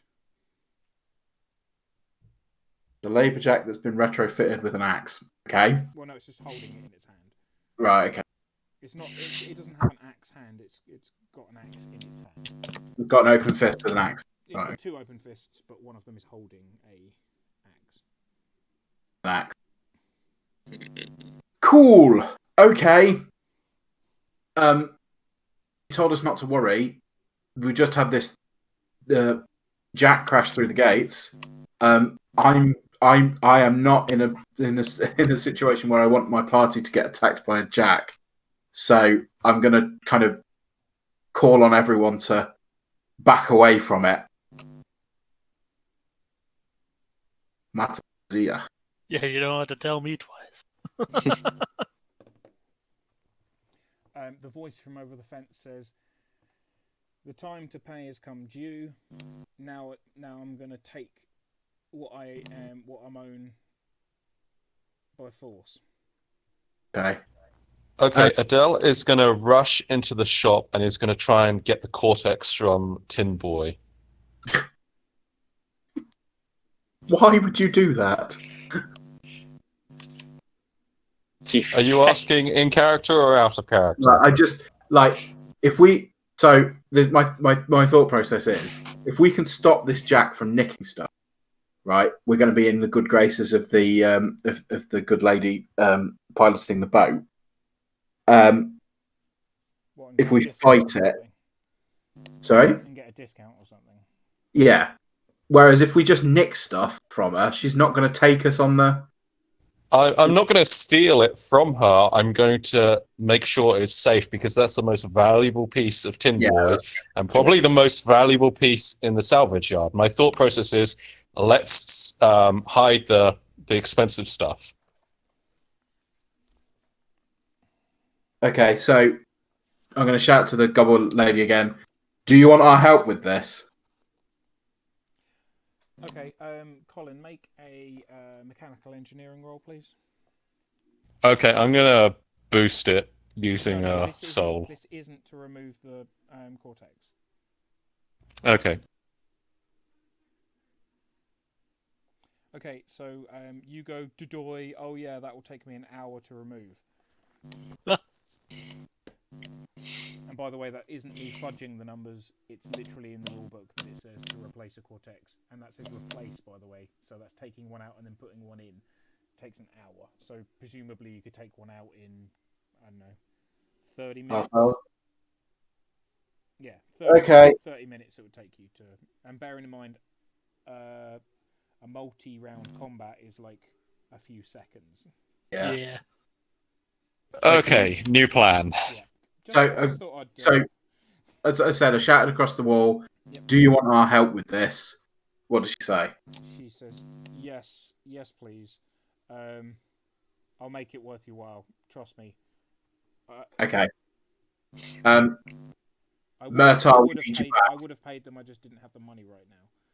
Okay. Murtaugh, we need you back over here. Everyone else, take cover. Justin, lay down some covering fire. Out of character, Tom, would I be able to activate Tin Boy? Maybe. If you do, that will take you turns of combat. You're not doing it before combat starts.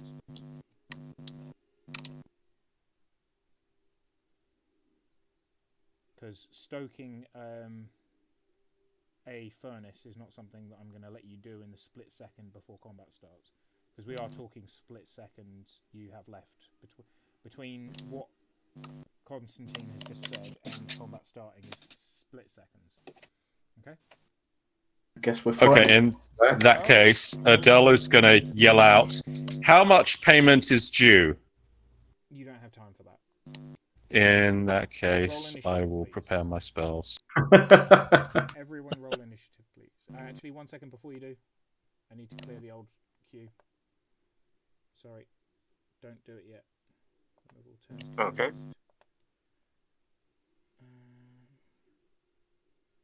Okay. Should be ready to do it now.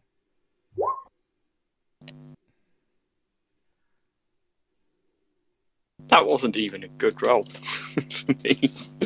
That was a crit, though. Did roll a crit. So it hasn't added Joston for some reason. I will add him manually. Seems good. I am taking my feet now. Did you get a crit on your roll or something? I did. I rolled a double 1. 10 out of 10. Best roll ever. Best crit in the game. So Joston's got 21, and Dell's already done. Murta is in there. Constantine didn't get added for some reason. 15. Got.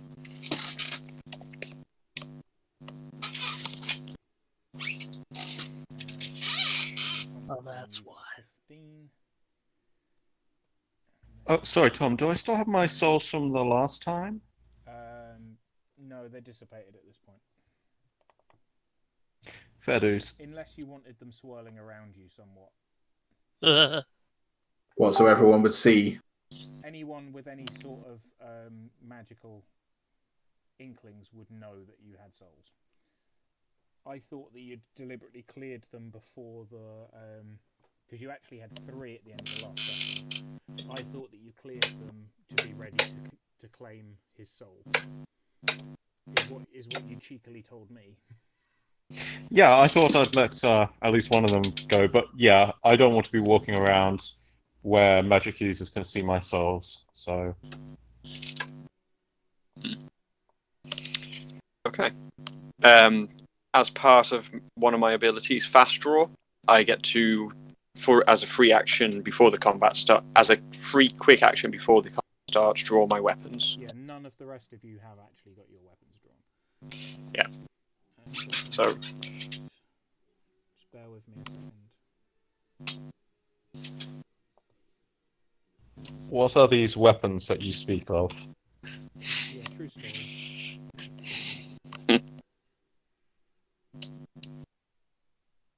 Got my hand cannon.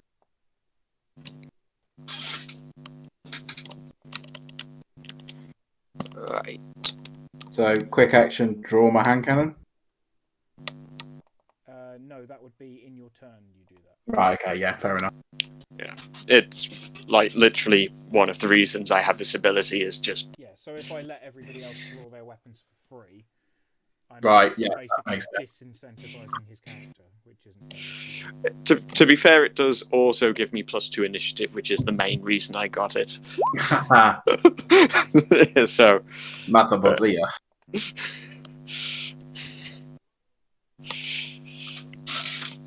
That's what I never did. Okay, 1 second. Sorry, I'm just adding somebody. 20. And I'm just now going to put them in order because otherwise this entire combat is going to be a clusterfuck for me. So the 20 is the voice behind the wall, I'm guessing? Yes. Okay. Oh, can you see the initiative order thing, can you? Yeah. Yeah. Well, that's annoying for me hiding names. I'm going to have to do question marks more often then. Right, okay, so Murta gets to go first, obviously. Yeah, the base 18 initiative. Too legit to It's... quit. Okay. I'm going to start by, as I come off the boat, 1, 2, 3, 5, 6, 7. I'm going to run round to there. Mm-hmm. So that is a run, so it does use everything, so I can't do this stealth. Well, can I make a stealth roll, but is that a negative? Yeah. Is what you said last time. Yeah. Stealth roll was a negative for... by the way, I deliberately chose a building that could put you behind them. Yeah. Okay, so, yeah. That I'm going to secretly know your actual sneak total, and then when it's other parties' turns, I will do detection rolls based on the number I'm not going to tell you. Yes. Because legitimately, you wouldn't know how well you'd snuck. Yes, I 100% know that, dude. Don't worry. I'm just saying for Cool. everybody's benefit. Yeah, So absolutely. Next, we will have Justin. What is he going to do? First, I'm gonna unsling my rifle. That's a quick action, sir. Yep. I'm gonna walk to here. Yep. Then I'm gonna give it both barrels. Oh, both barrels. Oh, I'm giving it both Right. barrels. So, is there a negative to hit with giving both barrels? There is. I already have it factored in. Okay. Cool. Cool. Targeted. Select target. What a beast. Wow. Yup. Oh god, wow. Get fucked, that guy. 1 second.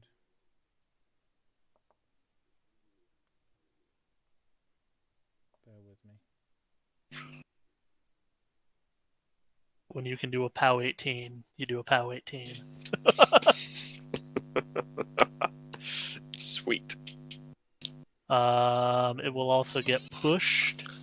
1 second, please, sir. Okay. So what's the minus Well, to hit when you? I get -2 to hit. So you should be 4. Yes, but then I get +1 So why are you rolling from 3d6 to hit? Virtuoso. Virtuoso. It drops the Sorry. lowest. No, my apologies. So yeah, okay, cool. So and he goes back 3 inches. Yep, and then I take 3 to the 4. Sorry, I just need to check. No crit, so he's not knocked down. Yep. And that is 12 damage over armor. So the way I do warjacks is that is 6 damage. Okay. 6 damage. Then I'll have to reload on my turn. 6 damage to the 5. Do you have any abilities that can speed up your reloading? He does not. No, so it'll just be a quick action. 2 quick actions if you want to reload both barrels. No. Okay. 1 quick action only reloads 1 of the 2 shells. Seems good. Yep, so that's you done, because that's everything your character can do this turn. Yep. We are then on to somebody that you can't see, who shouts something at the warjack. And actually, that would mean that the doctor would go now. I'm an idiot. Because Jack Marshalled warjacks move at the same time as their controller. Right. So if one of you controlled a warjack, you wouldn't roll its initiative, because generally they have pretty shit initiative. Yeah. So actually, it would go now, and it's going to move forward and take a swipe at that gobber. Poor gobber. Pour one out for a real one. So targeted roll with the axe. Actually, sorry, cancel that. Targeted roll.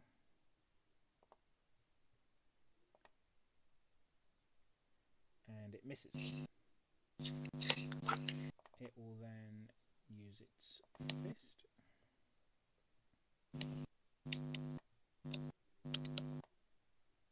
do a target roll again. Fist. And oh my god! Oh. It rolled Oh. 6 F. F's F's in the chat. Gobber gets punched into the wall of the building and is a red smear now. Adele gains a soul? Question mark. Yes, you would gain a soul. Love it. The warjack is currently facing this direction. Oh. So its back arc is this side. For people who that matter for. Well, everybody, technically. Some more than others. Yeah. So now we're on to Adele. Is the Laberjack within charging range of me, or is he too close? You just need to be able to move 3 squares. So you could move here, and that would be a correct charge, or you could move here, and that would be a correct charge. You can charge. 3 squares on the board is enough for a charge. Okay, are the scrap piles cover at all? No, they are difficult terrain, so you would move half distance when moving through them. They do not grant you cover. In that case, I'm going to cast Electrify on myself. Cool. And then I'm Do you going want me to control your magic again? yes, please. That would be very helpful. Okay, so you should be on 2 fatigue then. Yes. In the theatre of Adele's mind, he's thinking, this is a second Laberjack we've come across. I really need to tell Constantine we should invest in some anti-Jack stuff. And with that, he's going to boost his bleed, damage, and to hit, and hit the Jack as hard as he can. Going to do anything to something that's not alive? It did last game. It just didn't transfer the life back to Adele. It was just straight damage. Yeah, it doesn't have any rules on it saying that it can't hurt non-living. You so. boosting hit and damage. That's correct, sir. Okay. Personally, if I was creating the game, bleed something that's not alive. Hey, if you want to house rule it, I'm perfectly okay with that. No, it's fine. So you do 3 damage. So you do 2 damage to the 4.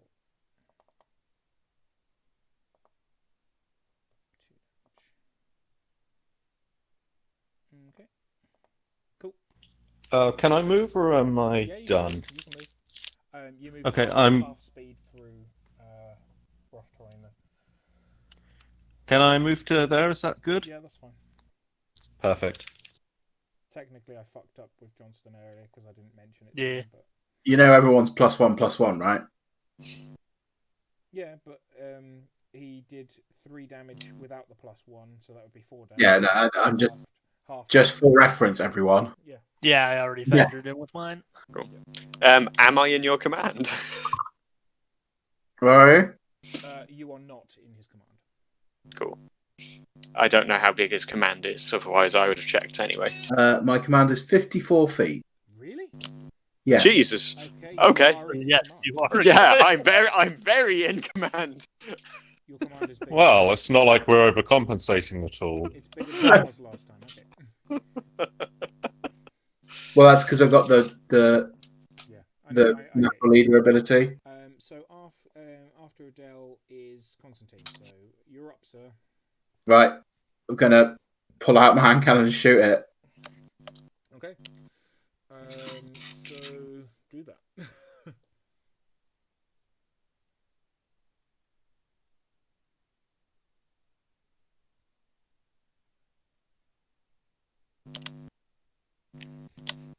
Okay, so for some reason that's not taking into account the power of the gun. So that should be a 20 rolled. Yeah. Which would be 4 damage, so 2 damage to the 4. Okay. Thank you. And then reload with my second. You can't. You had to spend action to get the gun out in the first place. So you are ending your turn not reloaded. I'm sorry, Tom. Should I have taken a fatigue roll? Yes, actually you should. I will do it now for you. Thank you. My apologies for not doing your stuff for you. You failed it. Ah, wonderful. Spend a feat point to soul to re-roll it. Isn't that a pass? I spent. Pardon? Isn't that a pass? Meet or exceed. Yeah, sorry, my brain. Yeah, don't worry, dude. It's when everyone does stuff. I've been up since 6. Yeah. Right. So, Constantine, did you want to move, or are you staying where you are? No, I'm gonna stay where I am. Okay, cool. So next is going. I'll be able to move 3 inches. Only if you stay in the rough terrain. If you move out, it'll cost you like 2 to get out, and then you'll have 4 to use whatever you want. So if I go to there, that costs so that'll be 2, and then you've got 4. and then 4 will put me to there. Yeah, sure. To there. To actually to there. No, it would be to here. Is that right? You can move 1 more. Okay. That's cool.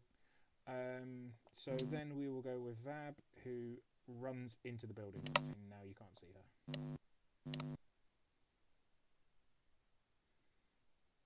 Okay. Okay, so we whittle back round to Stabby McStab. Cool. So from where I am, obviously you don't have map on that side, but would I be able to see the guy who's outside the gate shouting stuff to this Jack? No, because the wall is 10 foot high. Right. Okay. I was thinking more because the gate's open, but yeah, but fair. Your line of sight from where you are, even from the very edge of you there, like fair enough. You wouldn't be able to see shit. Cool.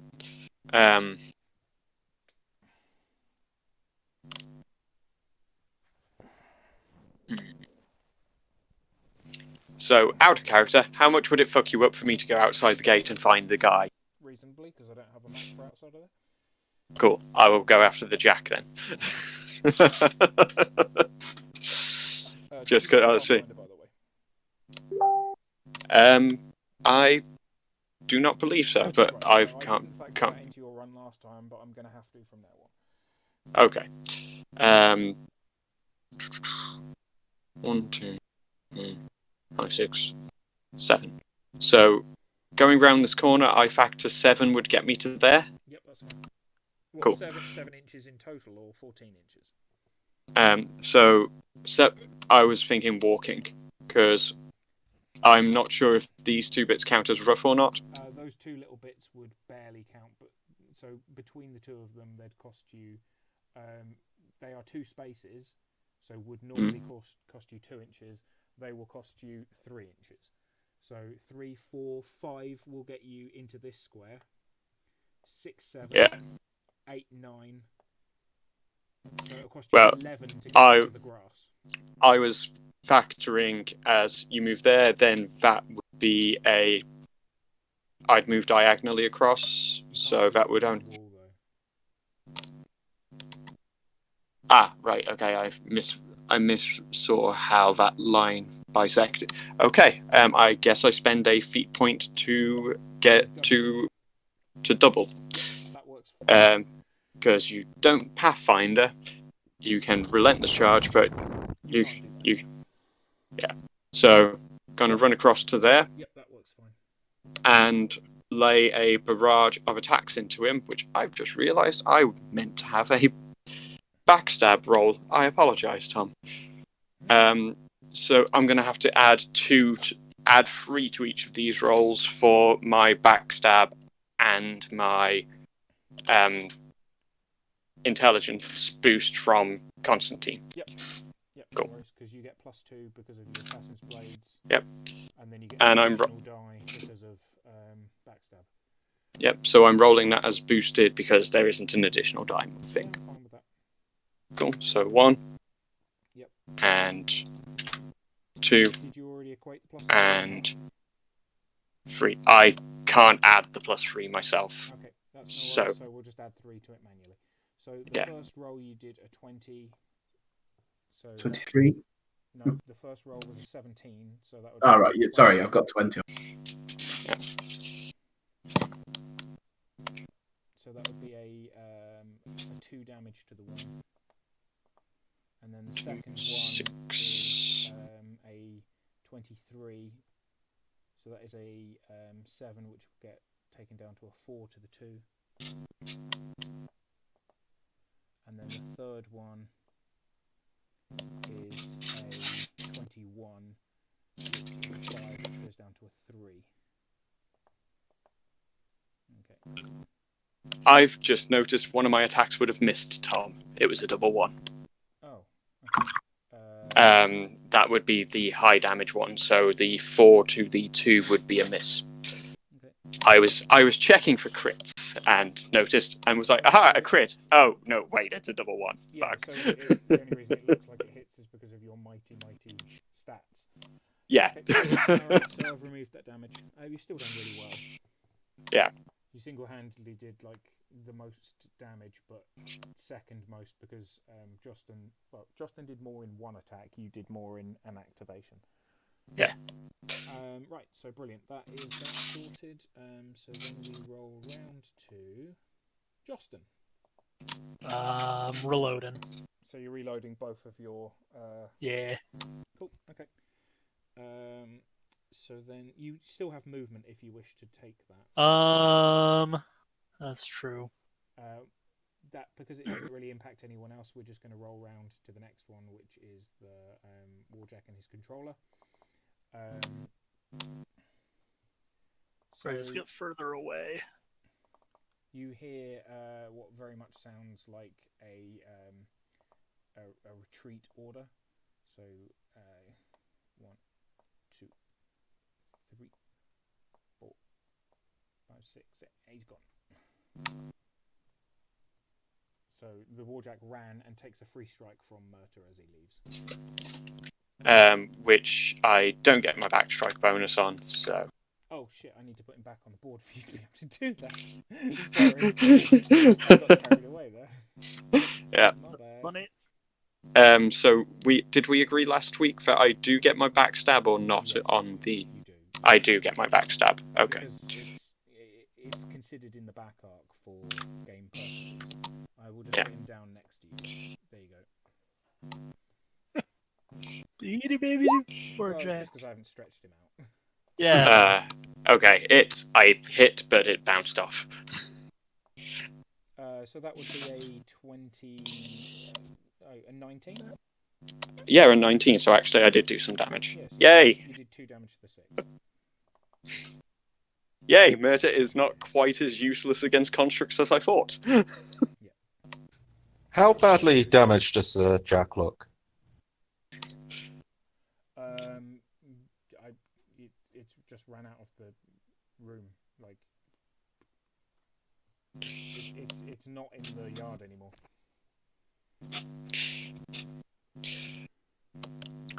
I'm going to shout after the retreating thing. Now fuck off and fuck off more.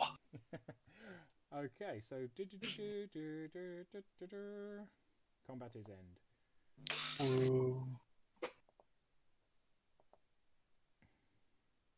Adele looks at Constantine and says, second Jack, maybe we should invest in some anti-Jack stuff. Duly noted.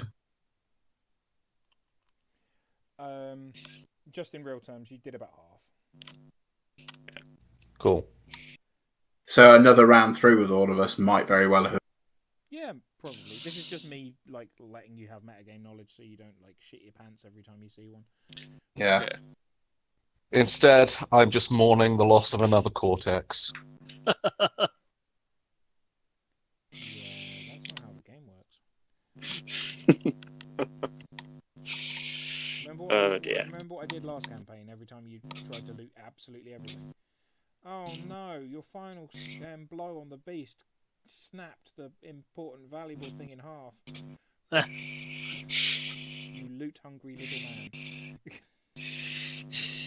Okay. Because just in GM voice, basically, yes, it's really, really cool if you want to get a Warjack, but just getting one because I've made you fight one for free, it means that I'm less incentivized to put them against you, and they're a cool thing to fight. Well, you don't want us to have an army of Warjacks? Come on. Yeah, exactly. It's not like we have a Warcaster. Yeah, but basically, the point I'm trying to make is, if I were to let you have every single Warjack you face, it's a bit shitty having to put them up against you if you get my drift. Yeah. It would also turn into our characters have more jacks than they can use. They sell the remainders. They are now rich. What is the point of them doing anything? Yeah. So we're playing Iron Kingdoms, not Mech Warrior. Yeah, you guys can and will potentially get Warjacks. I'm not saying you can't have one, but I'm not saying you can have one just for like 2 rounds of fucking combat. Yeah, fair enough. Which is why it fucking retreated.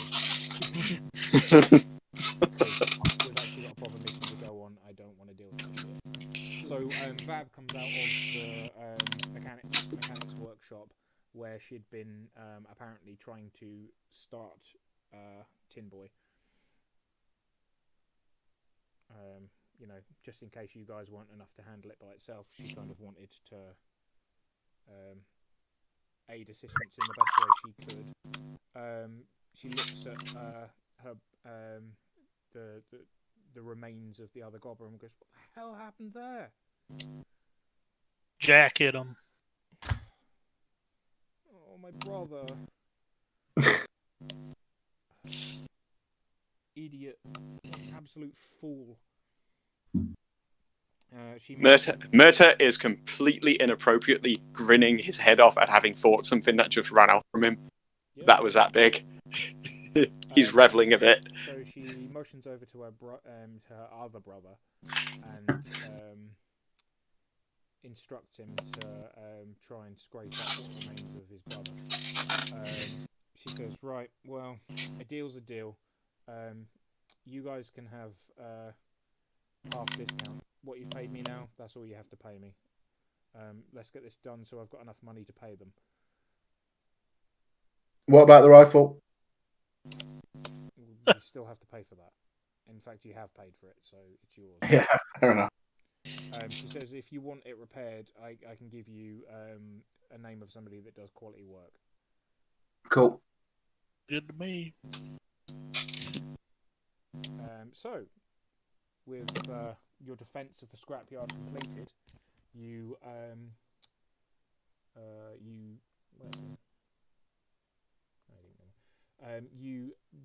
board the boat and head out down around the islands. So basically, from Bellows Island, you would have head south past the west point of Captain's Island. Hoping you can see my pings. You go south of the Wake Islands, and then avoiding the rocks and reefs and various bits, you head to about here, where you'd been given the location of the sunken coffin.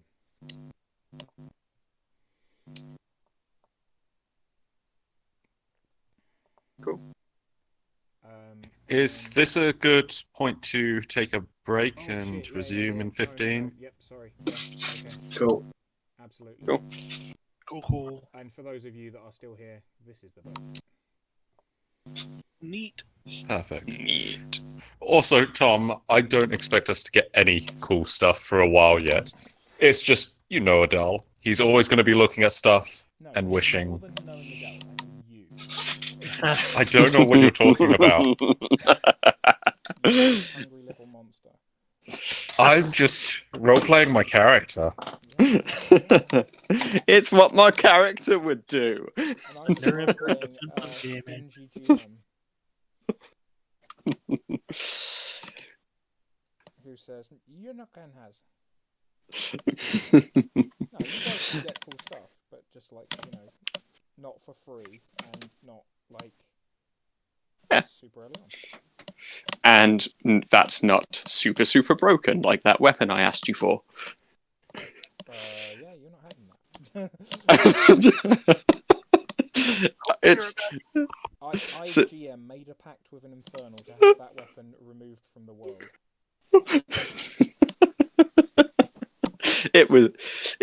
It's why I kind of ran it past you. I know it's like I've run a few things past you and you've always said okay, but it was like this. The reason with that one, I literally turned around straight away and went, "Yeah, you're not gonna let me have this one." Yeah. But yeah, it was super busted, guys, and cost less than a normal sword. Yeah, it had a 4-inch melee range as opposed to a sword's half-inch. It was POW 4 as opposed to a sword's POW 3. It had a rule where if you damage the opponent, you get to drag them base-to-base contact with you, so you get to drag them essentially, 24 feet? And he could have, as a skilled character which is eventually going to get ambidextrous, he could have had 2 of these. I have ambidextrous and 2-weapon fighting. It's how I dish out all that many attacks. Right. Yeah. So well, you know, Tom just would have armed everybody else with them, and you would have screwed us over. No, what I would have actually done is made everything you fight medium base.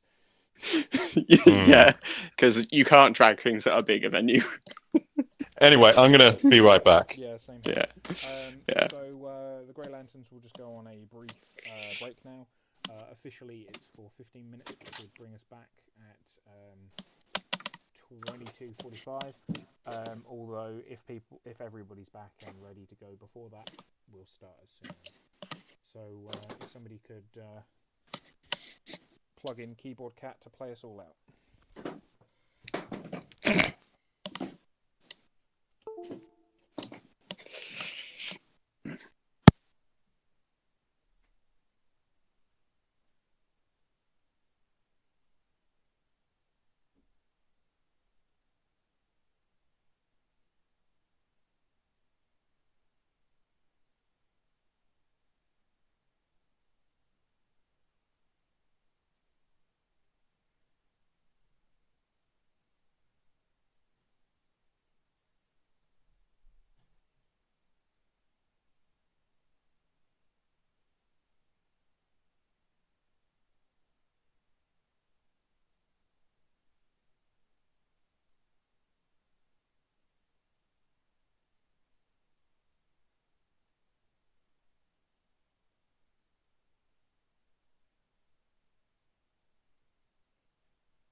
Do do do do do do do do do.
You tell Okay. Hey, JP. them. Yellow. YOLO. So, what have you been working on this week? Oh, not much. Well, Worked on some stuff for a D&D game I'm probably going to be running. What are you talking about? We're just we both arrived back at the same time, so I was like, "What you been up to this week?" Yep. Fair enough.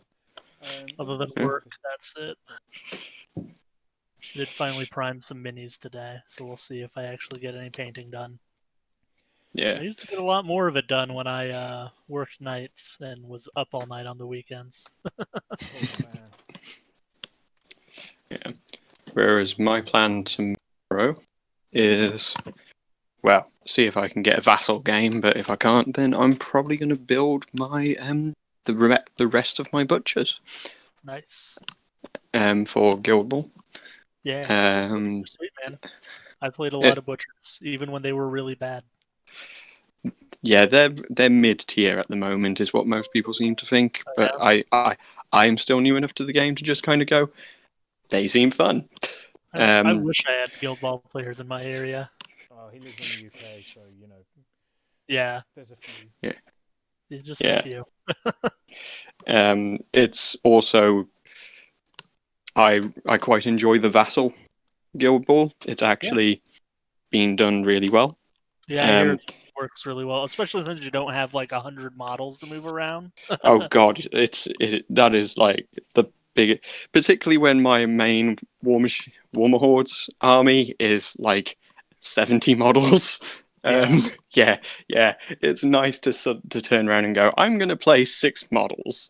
Yeah, no, it's basically everybody agrees. Everybody that knows me agrees that it was kind of the game made for me because it's like, yeah, not having as many models. There's just sadly it like never really picked up here, no matter how hard I tried. I own far too much of it for how little I've played. In all fairness, I do prefer War Machine and Hordes personally, but it's a nice off game to have. Which I do have some people give me some really funny looks at my off game for War Machine is another really heavy tournament game. Yeah. my off game is Riot Quest. Riot Quest looks like a lot of fun, but I've not had a chance to play it. It is. Did you say it looks like a riot?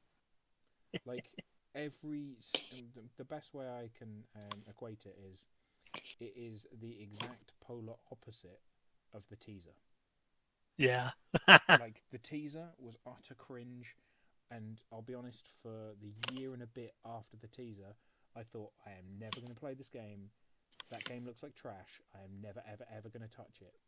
And then when I saw that there was a Signar model in the core box, I thought, yeah, sigh. Well, I guess I'll buy the core box, for the Signar model because I'm a completionist, and then either if the Merc ones are useful, I'll keep them, or if I don't need them at all, I'll sell the rest. And then I thought, well, seeing as I've bought it, I'll give it a game, see what it's like. Played it, really fucking loved it, and now I own everything up to the February releases. So, And it's a great outlet for Hungerford to put design stuff that, is batshit insane, so he can rein himself in when he comes to do War Machine stuff. Yeah, and I mean, I'll be honest with you, I know he's never going to hear this or see this because, PP acknowledge my existence, but I don't think they sit there and watch a 4-hour IKRPG stream. I know certain people there do sometimes read my blog posts, but I am a huge fan of Riot Quest. I think that they've done a really good job with it, and I'm really looking forward to being able to play it again once this all ends. Yeah. As somebody that can't play War Machine, quote unquote, competitively, I've just been finding myself leaning more on Riot Quest. I'll be honest with you, because it's just more fun. Yeah.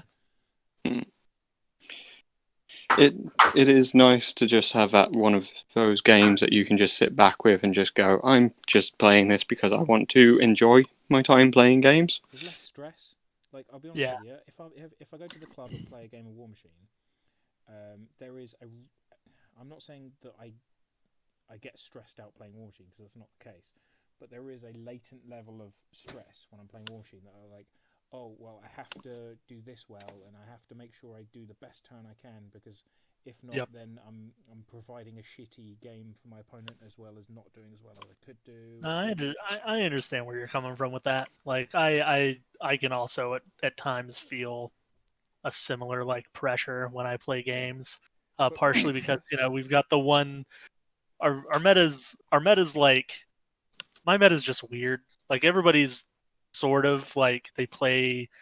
Not all of them can compete, like at a competitive, like high tier level, but we all sort of have that mentality that we're trying to like push each other. Yeah. But also, most of them are like, but I don't want to play the really good thing. I want to dark horse my weird thing that I like. Like, That it's sounds so familiar. meta.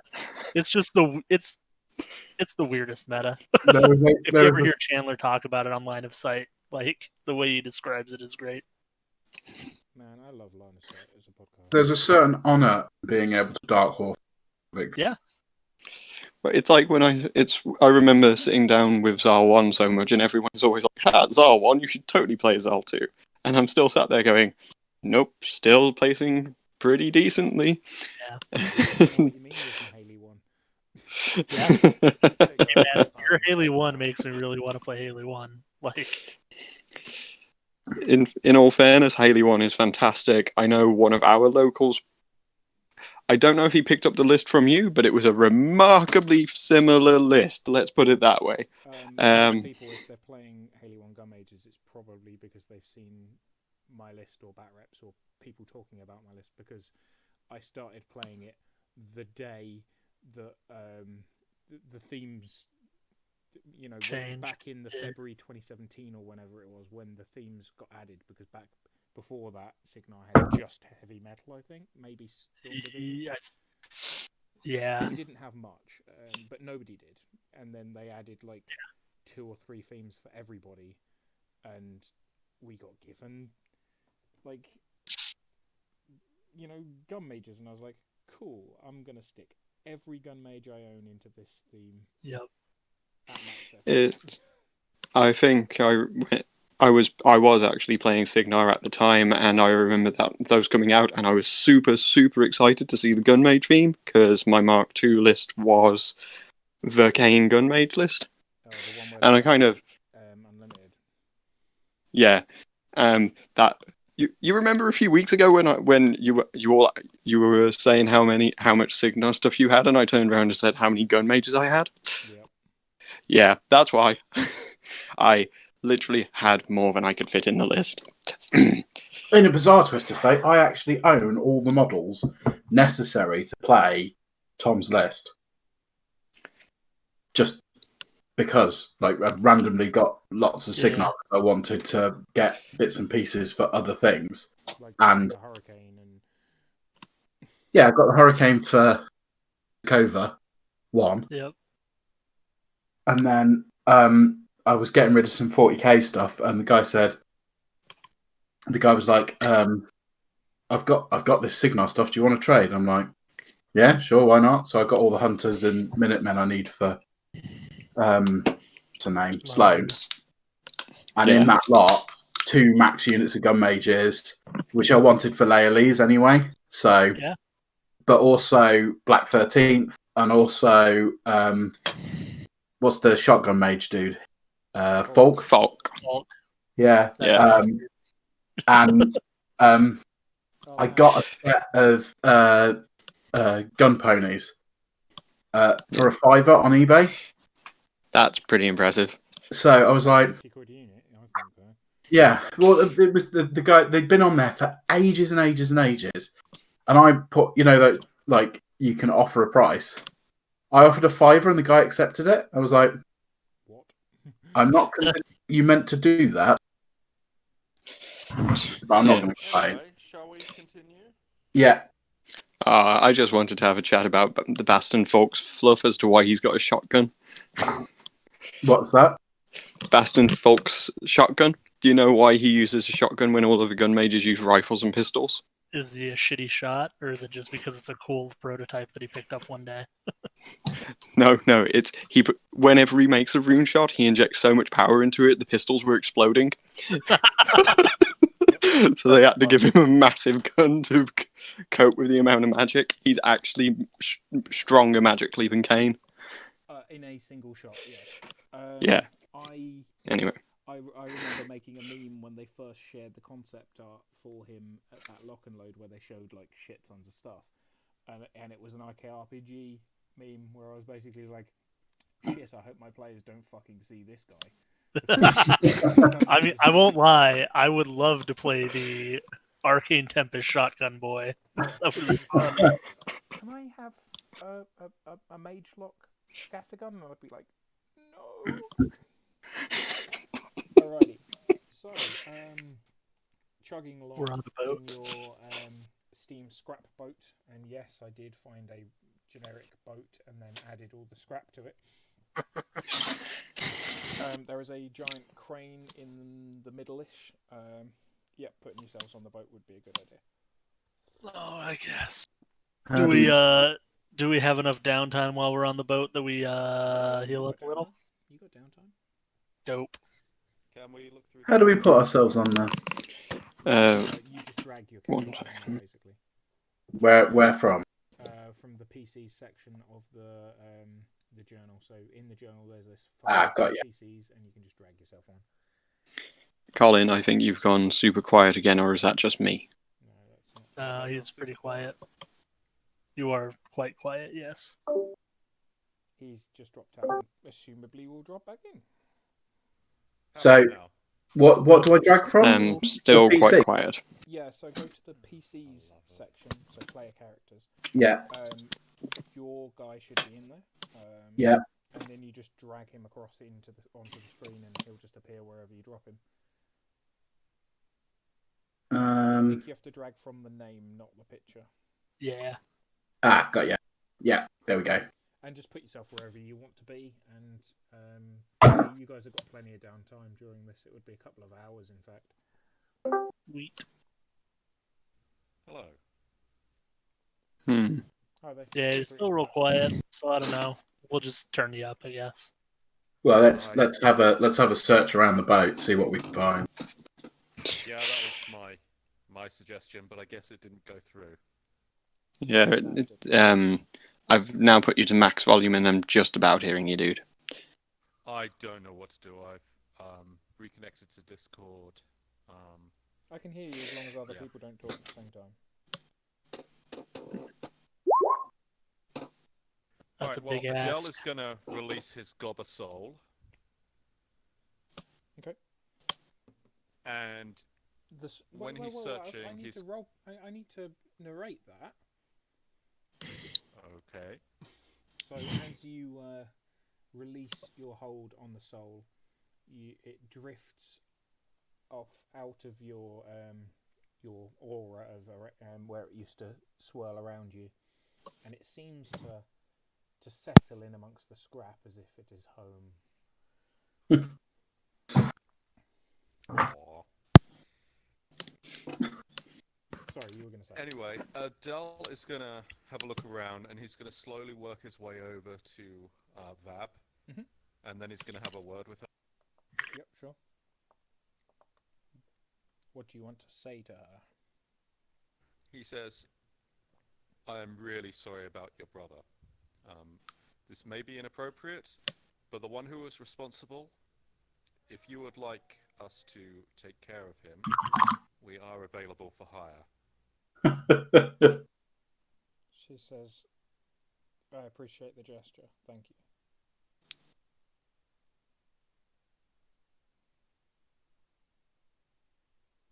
And Adele goes back to looking through the scrap. Cool, okay.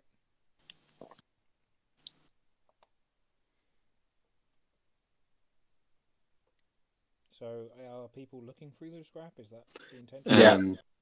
I'm just leaning on the front of the boat, kind of like looking into the river, kind of going, fish, fish, fish. I'm the king of the world. I did seriously debate having him jump up on the spar, but that seems like a very bad idea. I'll dig for scrap, see if there's anything interesting. Why not? And rocks fall. No, Oh no!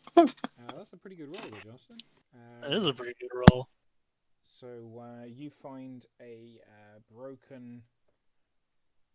Let me just roll.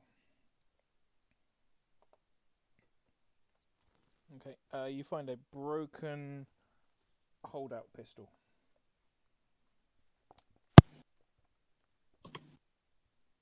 I'll bring it over to the boss and be like, "Hey, found this. Don't know if it might be useful." Yep. What do you reckon, Adele? Is it something you might use, Adele? Adele inspects it. Did you say it was a fold-out pistol or a hold-out pistol? Hold out. Okay, I don't have to check the stats on that. I can just read. POW 8 plus 1 to hit, 8-inch range. No, 4-inch range. 4-inch range. Ah, okay. Yep, and can be concealed. Yeah. Yeah, that so looks pretty basically, good. holdout pistols are one of the types of pistols that can be put on the retractable. Basically, there's a thing that you can buy that goes up your sleeve and it will shoot the pistol out into your hand.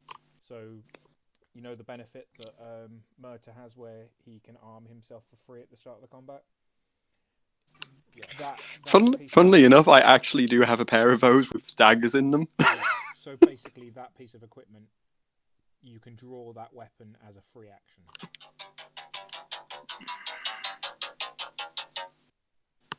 That happened. Is that any use I apologize. Is that any use to anyone? Adele says, "Well, Captain, that could be very useful, especially if we are in a situation where we need to conceal our weapons." Yeah, like if you had to enter a building where your weapons are taken off of you, you could conceal it, and you'd make there's a detection roll that would be appropriate to finding it if they're searching you entering the building. Okay. How much? So they normally cost 15. This one will cost you 5. I would say that's a steal. Okay, Meta. Give the woman her money. Sorry, just had to go and grab something quickly there. But so we're agreeing to the 5 gold, and we're taking it for party money, not the money of the guy who wants it. We'll take it from the party money and we'll give it to whoever. Okay, so it's going to get. I've just paid for a rifle out of my own funds, so I'm getting that back from the party at that point. Did Adele find anything when he was looking? He found. Sorry, I didn't notice she'd made a roll. I'll be honest with you. Yes, he did find something. He found.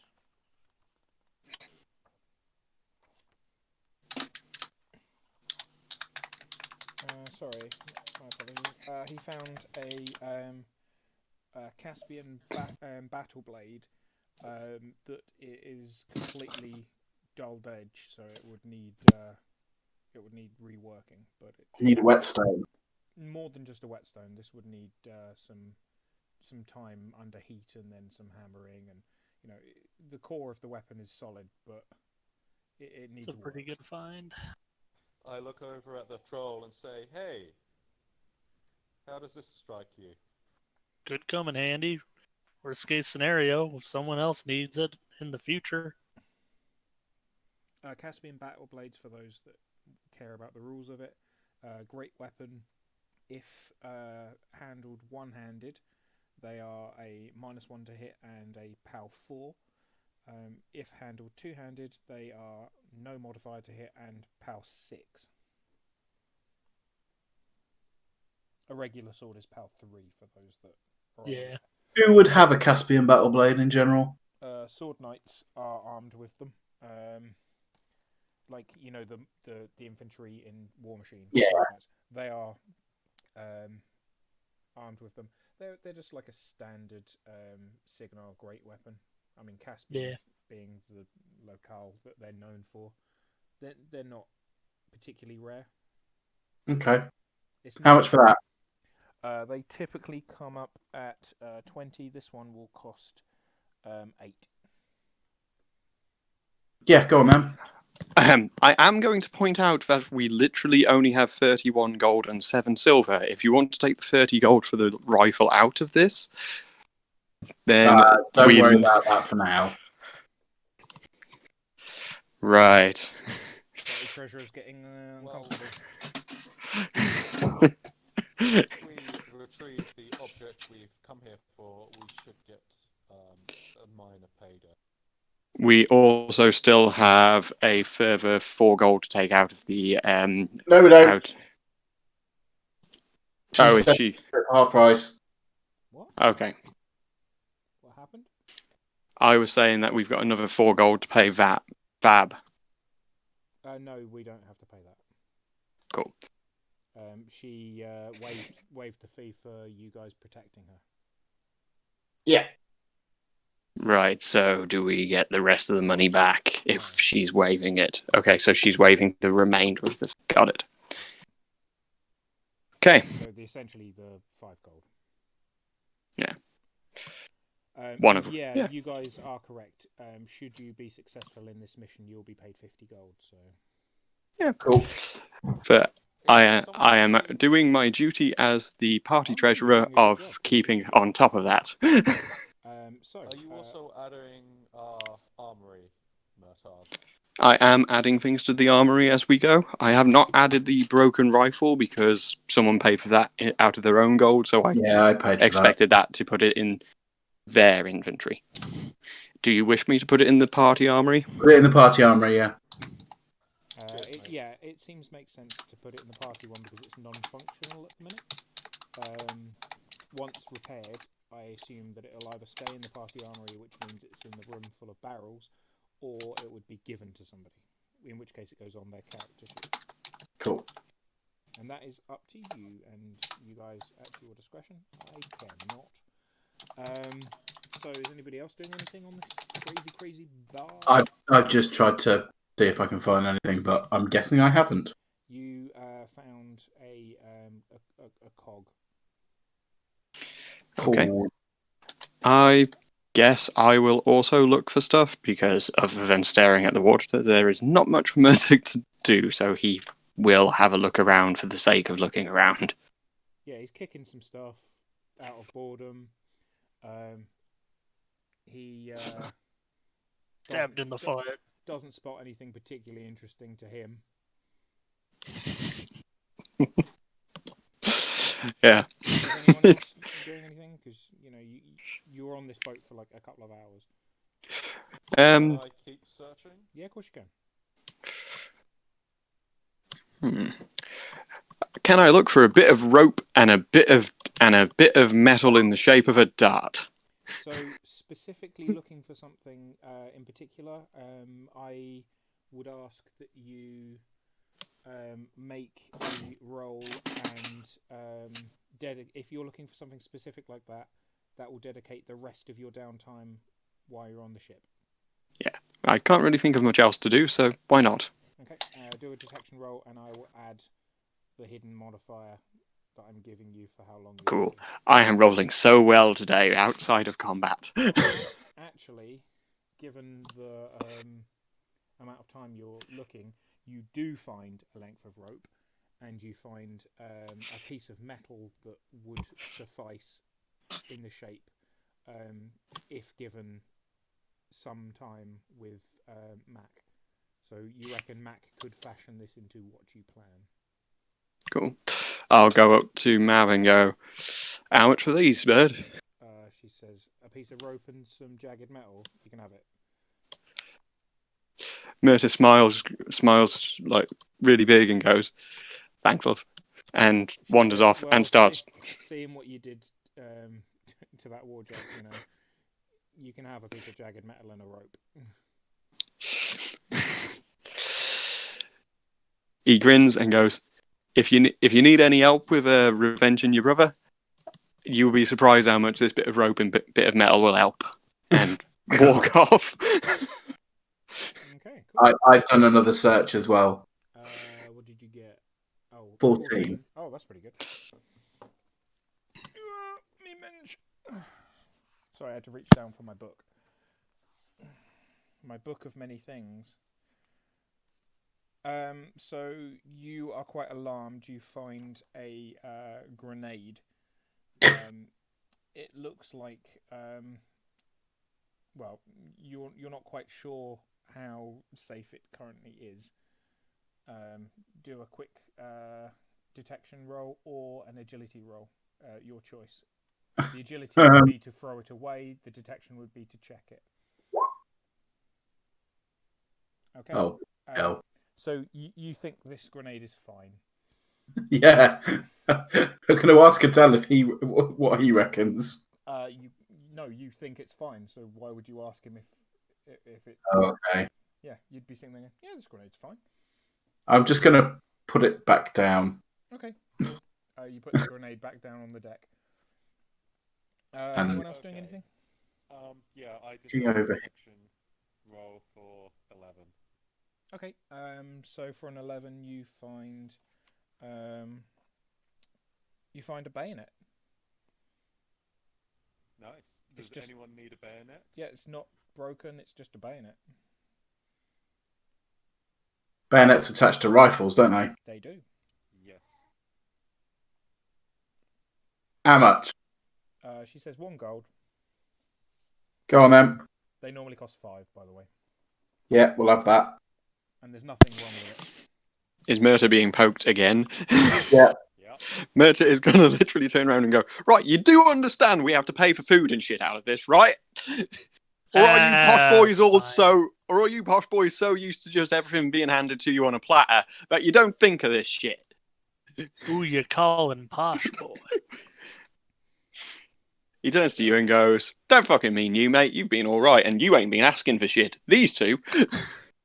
Adele turns back to Murtagh and says, would you like to pay for these things full price in a shop and try and restore our depleted armory, or shall we get it here at a reduced cost when we're about to retrieve an object?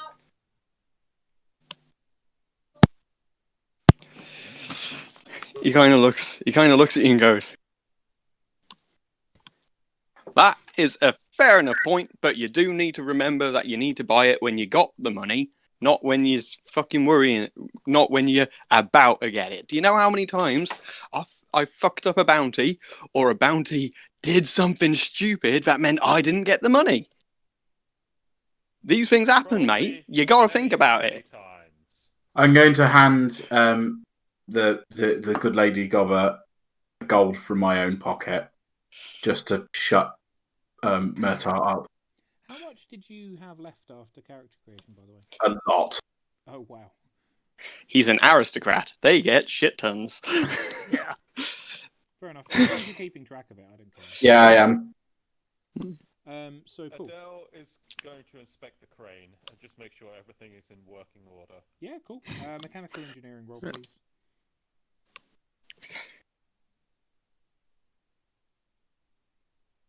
Just as an aside, guys, if I was playing the other character I'd been planning, that would not have happened. They would literally be just going, yeah, money, there you go. Murta, a bit more down to earth. So that's a pretty good roll. I don't know if anybody else can see it. Yeah, it's pretty good.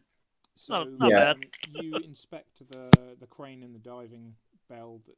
The diving bell is currently not attached to the crane. It's resting just on the deck.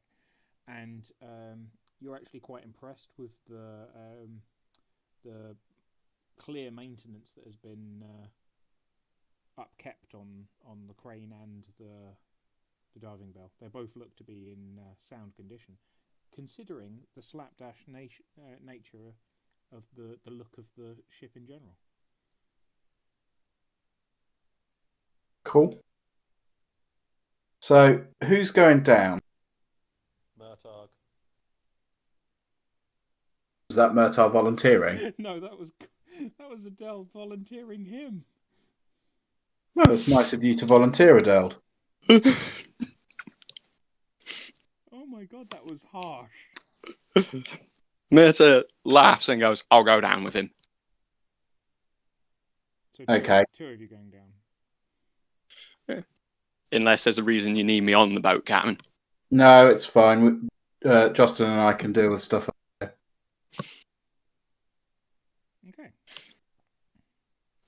He nods, slaps Adele on the back, and laughs as if the little bitter thing that happened 2 minutes ago didn't happen. Adele looks back at Murtagh and says, "You remember the last time I put my hand on your shoulder? You said, 'Get your hand off me.' Just saying." I grin back at him and go, "All right, whatever's," and walk over to the gunwale. Gunwale? That's not what I mean. The side of the ship? Yeah. Is that the gunwale? No, you'd have to have guns. Ah.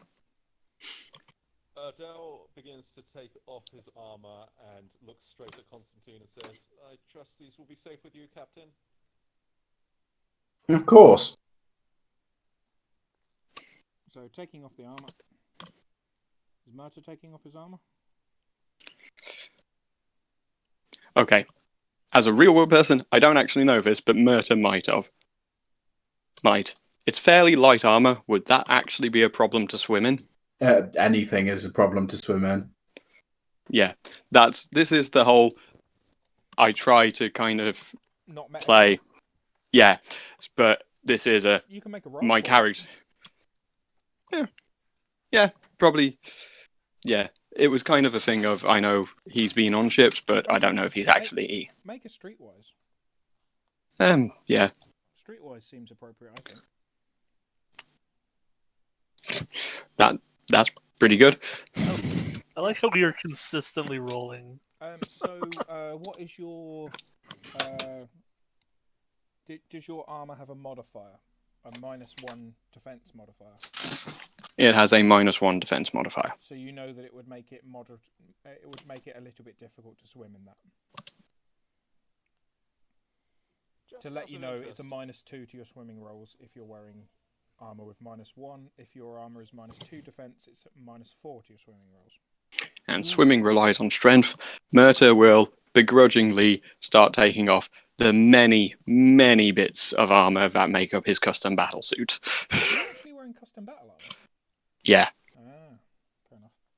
It's where a good chunk of my starting money went, was me going, I have next to no physique. I might need some armor. Fair enough.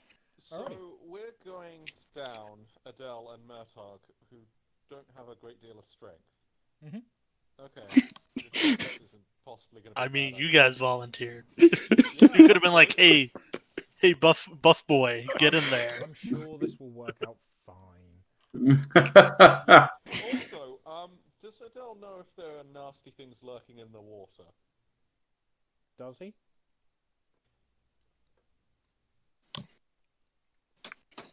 I think that's a question worth asking the gobber. You know, she owns a boat and all.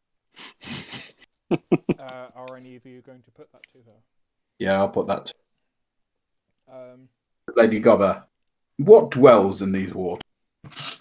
She says, well, depends on the season and what's been in or out of the estuary and the river, and you know, if there's been any recent bloodletting nearby. You know, if there's been like a battle at sea or something, there might be more carnivorous beasties around feasting on the dead. Could be any number of things, really. Well, we know we put a lot of bodies into the water a couple of days ago. Way more north. Way more north. Okay. They would have been dumped at sea, by the way, not in the Okay. river. Yeah, not in the river. Adele Oh, looks at and Constantine. GM voice to to Alan, not to Murta. I think you mean south. Really? Yeah, really. It wasn't off just off not the Three Maidens, the one just below the Three Maidens. Oh, that's where the ship sailed from. But normally they dump the bodies, just they sail out west a bit, dump the bodies, come back. But south. Okay. I'm just going to say south. Okay. Sorry, Colin, you were going to say something. Yeah, Adele turns to Constantine and says, "Well, sir, if you would like to deliver the last rites, if we don't come up, then I would appreciate it." Oh, of course. And he says this sardonically in a... Yeah, the captain doesn't get that. You're talking about faith. Mm-hmm. May you be guided by the Creator. Ooh. I don't know what that double ones was for, but I don't like it. So, you both... right, yes, just work that out. Yep, okay. That took longer than I liked. Yeah. He's going to cast Electrify on himself before... No, wait, that's a terrible idea. Yeah, water.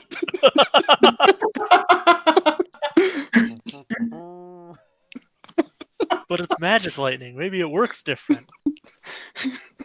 They did say in... Sorry, narrator, it does not work different. Was it in... I think it might have been the end of Mark II. They were talking about... Does fire go out if you enter water? Oh my god, do not bring that conversation up. Do you know how long that argument went on in my local meta? Well, it doesn't because it's magic fire. Magic fire! Not for long. Should you get boosted damage rolls for electric when they're in water? If they're standing in the water, yeah. That's funny. I would say yes, because I play Sigma. My favourite was, is the continuous fire effect fire? No, it wasn't. It wasn't in Mark II, was it? Yeah. They turned around and went, clearly it is, and everyone went, where does it say that in the rules? And they went, well, on page O. Oh, no, it doesn't. Anyhow, to be that guy, you both climb over the side of the boat, get into the water. The crane shifts round and lowers the diving bell into the water. You swim underneath the diving bell to get into the diving bell. You find yourself in the small pocket of air that the diving bell keeps, and you hear the whir of the engine start as the winch starts to lower the heavy diving bell into the water, and you with it. It's at this point that you look up and you notice there is actually an air hose in the top of the diving bell, providing the diving bell with fresh air rather than the same pocket of stale air for the entire time you're down there. Well, that's nice. Presumably, quality of life. I imagine you were relieved somewhat. Yeah, one of you just farted. It'll stay in the water, right? Polarity shield on both of us. You can't cast Polarity Shield on two people. No, one each. Oh, right. Okay, never mind. Yep. Upkeeps. Yep. So, just in case something goes wrong, Justin is going to remove his armor in case he has to jump in after him. Okay, so while they're lowering, the Trollkin starts to strip off his trencher armor. Constantine's going to just take out his hand cannon and load it, just in case. Yeah, sounds good. One would imagine that you all reloaded all your weapons after combat. Yeah. Because I imagine that you're good mercenaries. No, we're inept. It's great. It's like if Murta had kept that pistol, no chance. He has never used a pistol in his life. The four remaining members of the Grey Lanterns. Fine. What's the worst that could happen? You get to drink your... The diving bell has reached the bottom of the river. As you are suddenly able to put your feet down on the riverbed, a soft silt foams up out of the riverbed as you walk along. Make detection rolls, please. Clearly only the two people that are in the water.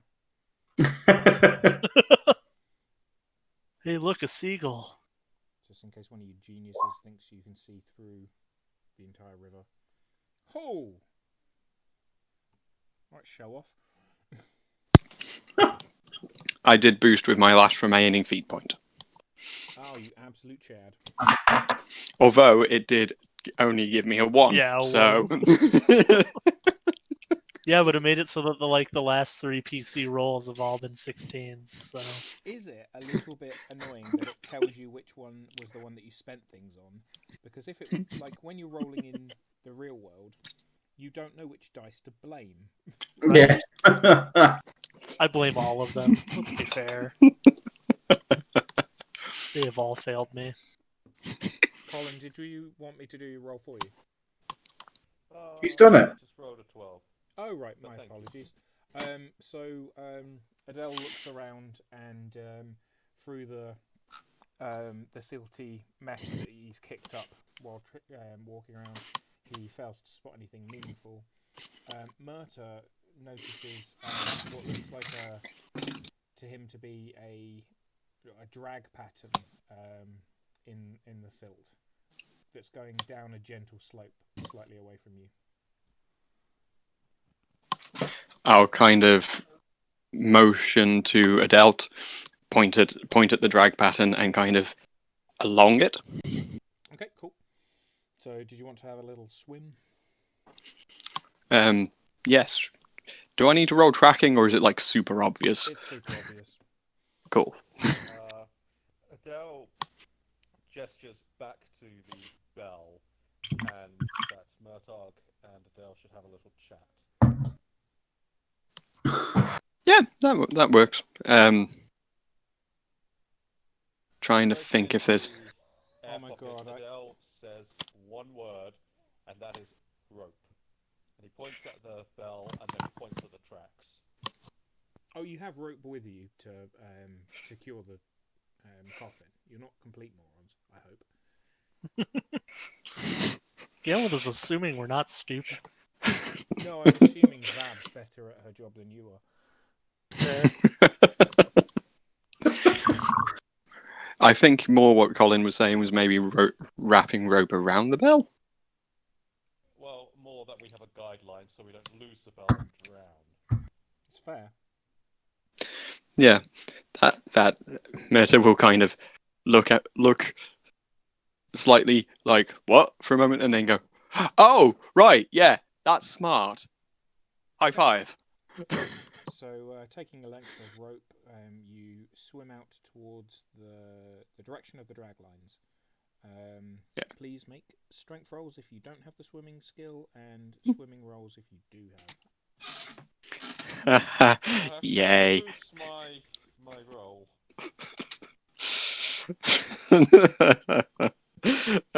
This is gonna be bad. Boosted strength roll. That is a boosted strength roll. Hey, you have a swimming skill. Oh no, that isn't a boosted roll. No, I didn't boost it. I'm asking if I can boost it. Oh, you can, but like, do you need to? I don't like it when you put it to me like that. Okay, we'll leave it for now, and if I start to drift... Put it this way, you have no boost it. negative modifiers, because you're not wearing any armour, and you're not being asked to swim up a river against the flow of water. You're just swimming. GM mode, you don't need to panic about every roll. So swimming further down the downward slope following the track, please make detection rolls.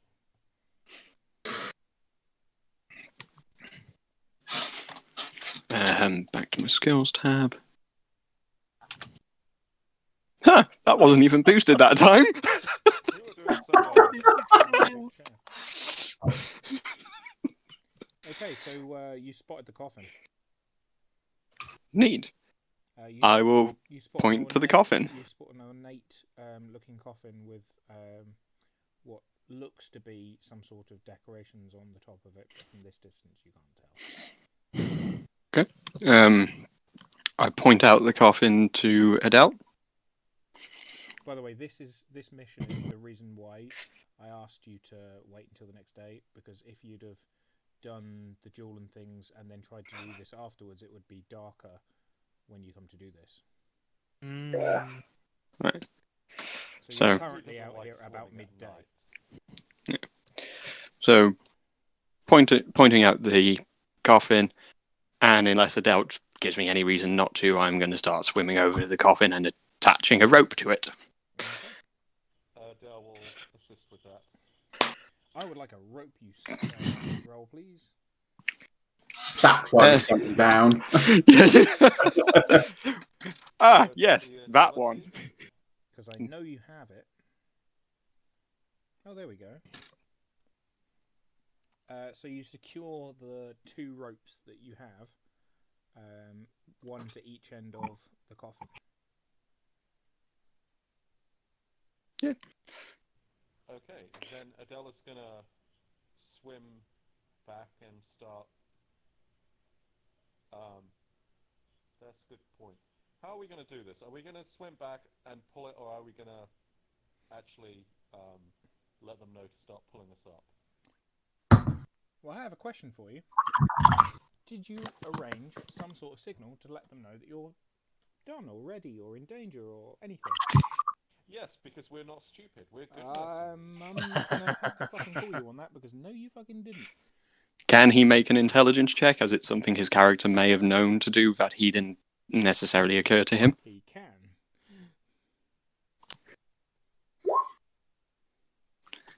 Your character thinks that tugging the rope twice would indicate to people up above that you need to be reeled in. Can Constantine check that he knows that that's the signal too? Yes. Y'all are stupid. We are not good. It's fine. It's fine. Yep, you know that too. You see the line twitch twice and you say, "Pull her up." Presumably. Yeah, that's what he says. So, in order. So Vab hits the appropriate lever, and the steam-powered winch starts reeling back in the chain for the diving bell and the ropes for the the ropes. And a couple of minutes go by, because this is, it takes longer to reel in than to let out. Mm-hmm.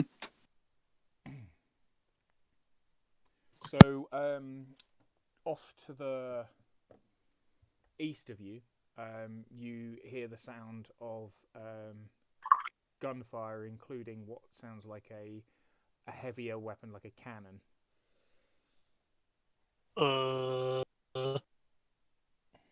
I don't like That that. would be in the direction of the scrapyard, would it? No, the scrapyard is northeast of here. I'll pull up the map. I start. I'll pull up the map for you so you can know.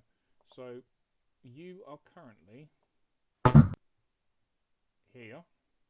Can you see that? Yep. Yeah. The scrapyard is here. Okay. The cannon fire. I start is putting coming my from, armor back on. The cannon fire is from here. From underneath Hospice Island. Yep. Okay, so it's nowhere near our base.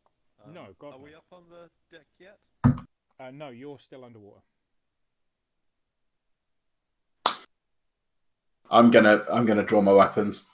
Yep, cool. And you by the already way, had them if drawn. you're in what I colourfully call narrative time, and you say that you're drawing your weapons, you have them presumed drawn at the beginning of combat. Cool. I'm gonna try and work out what's going on, see if I can see anything. Okay. So look around then. Okay. Is that perception? Yeah, generally.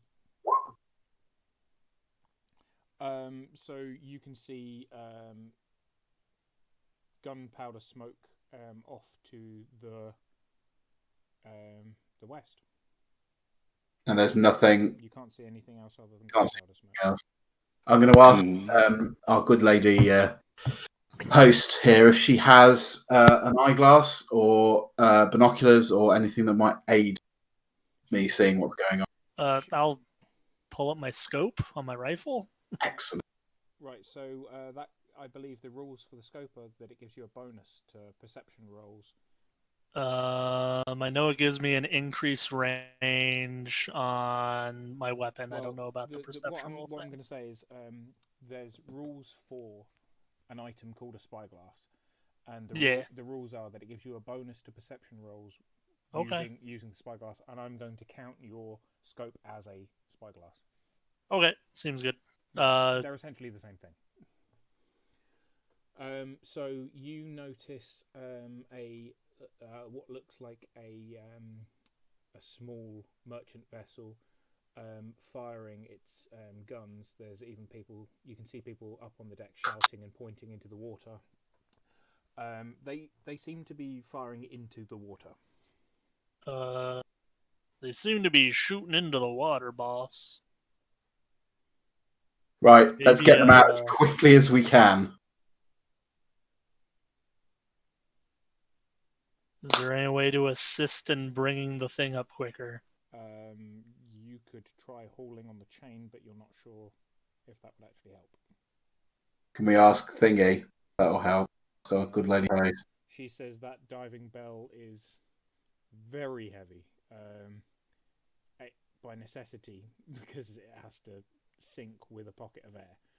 Yeah. You underestimate my power. I'm going to need a strength roll off you, sir. I boost it. Oh my god. Oh, I roll my god. like So not great, but not terrible. So the trollkin reaches over to the chain that's being slowly winched up by the steam engine, and grabbing it in both hands, he attempts to speed the ascent of his fellows.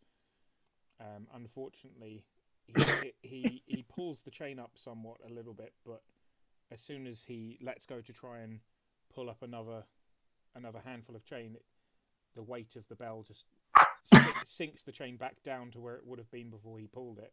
I swear this never happens to me. And the engine then continues to its inevitable pull of the chain.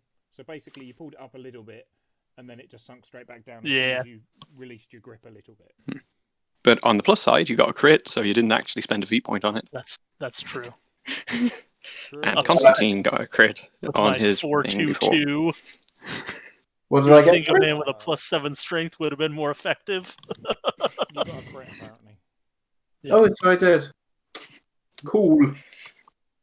Because obsessive maths brain. That puts me back at 3. So, is anyone else still keeping watch?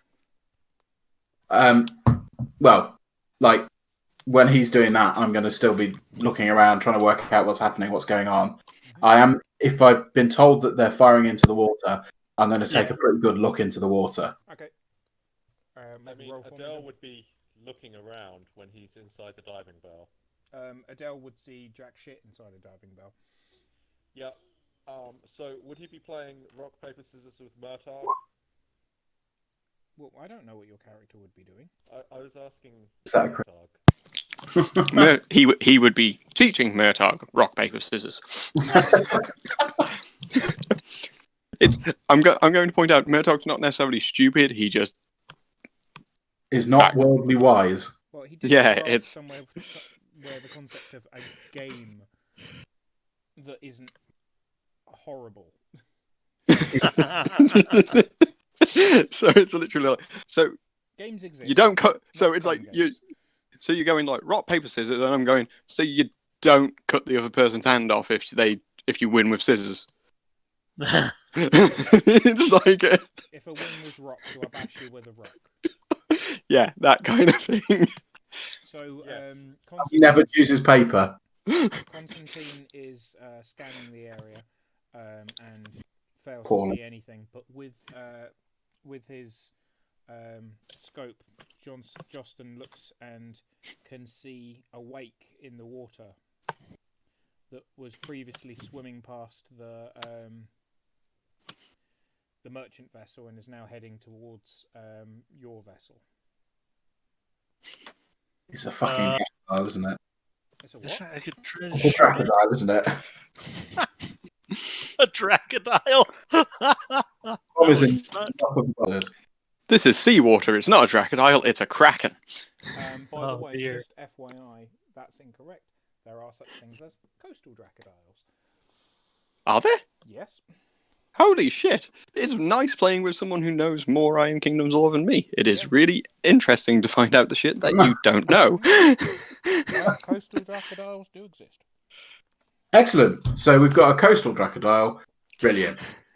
Maybe. Okay, everyone. I'm going to carry on looking. That's the only thing I can do until I see something. I never actually said it was a crocodile. Well, I point out the wake. I ask if the boss wants me to start shooting. No, don't start shooting until we know what it is. I don't want anything to hit anything. I don't want to hit anyone. So, as the diving bell is approaching the surface, it starts. You see the top of the diving bell broach the water. By the way, at this point, the guys in the water are unaware of what's going on because any cannon fire that was fired above the water further down the river would have been extremely muffled or not actually audible. Mm-hmm. Okay, makes sense. So they're unaware of the danger that they're in. If you're in danger, I'm not saying you're in danger. You might be in danger.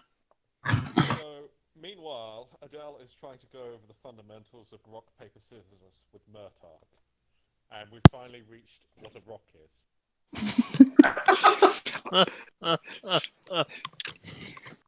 So I close my hand like I'm going to punch you, but I don't punch you. Got it. Right. And this is the tricky part. It loses to paper. I look at him and go, what moron made this game up? Rock? How does rock lose to paper? What's the... Is it a paper made from a fucking dragon skin? What the fuck? Adele just shrugs and says, "Ah." So it's at this point where they're having their jovial fun that even without detection rolls, all those up on top of the deck see a very large shadow in the water as something clearly aquatic is swimming towards the ship. Okay. Is the diving belt, you say it's breached the surface, is it close enough to the boat, the edge of the boat, that I could hit the top of the diving bell? Only if you hit something long. Okay, I'm going to look around for something long on the deck. Cool, do that. Roll an 8. No, a 14. Okay, you find a boat hook. Okay, so I'm going to get the boat hook out, and I'm going to start hitting the top of the bell. Okay. Okay. So I want intelligence rolls from both of the lads in the bell. Yay, intelligence. Great. See if you actually figure out why what's going on, why he's banging on the bell. Okay, so both of you go, well, that's not normal. So you both swim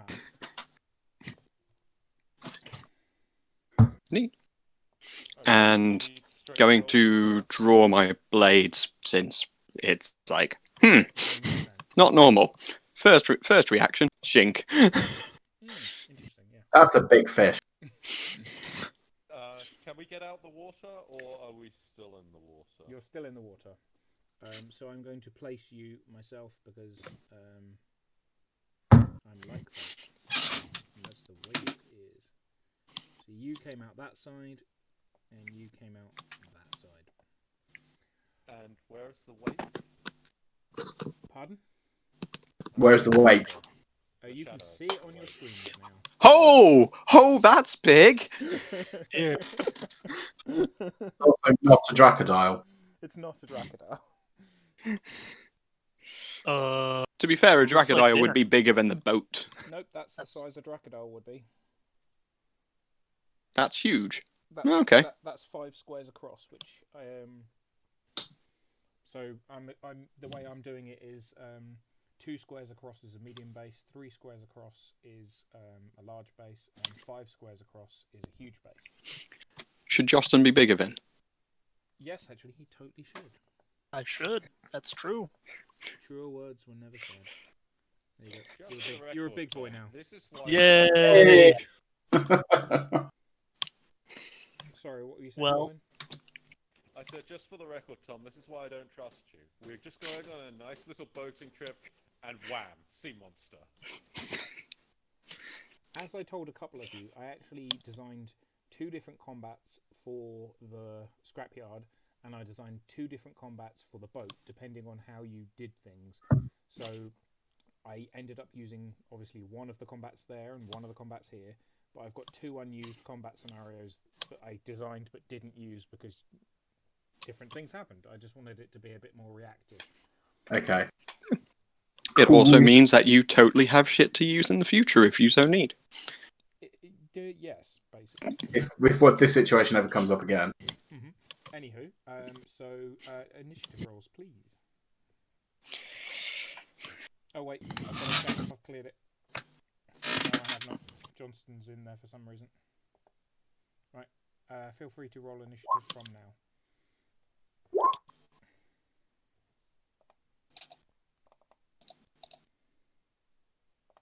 I'm just saying, guys, dinner for like a few days if we bring this thing in. Holy shit, did that roll as high as I think it did? Okay, I'm going to be honest. There's like a big black banner across the bottom of my screen. I can't see what half the shit is rolling anymore. That's weird. Yeah. So Justin's in there. Constantine, I need to add. Some of you aren't going into the... Because you need to click your token before you roll for it to go in. Oh, right. Okay. Right. Well, I have not been doing that, so I don't know why mine are going in. Oh, it didn't go in this time. Yeah. Okay. So there you go. Yeah, but that's a better roll. Okay. Okay. No, I'm fine with people re-rolling to get added to the tracker, so I don't have to do it. It saves me work. I will add Adele though because he's got a fairly good one, and I don't think it's easy for him to do it. Thank you. So I will re-roll, I guess. Yeah. Watch me get lower. And it didn't do it again. So I don't know why it's not doing it, because I definitely clicked that time. I'll just add you with your 25. Cool.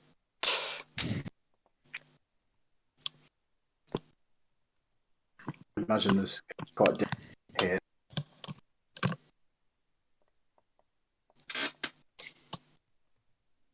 Oh, very much, thank you. That was a terrible roll on the second. Yeah. Well, it's just easier to just give you what you actually should have got. Yeah. But Constantine is the boss this time. Well, it makes up for last time.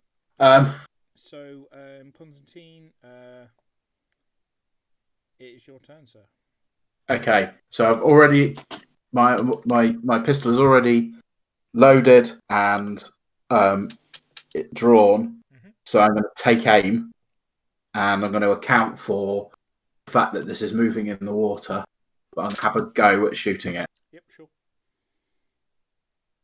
Bearing in mind that still do a targeted roll because it helps you for damage, but to hit is a bit dodgy because of its submerged nature. But go for it anyway. I missed. Yeah, you missed. Really bad. Okay. So next in the turn order is Nata. You are currently in the water. So I see this fish in all its glory. Oh yeah, you would see it underneath the boat. Yeah. Cool. So Adele's still next to me.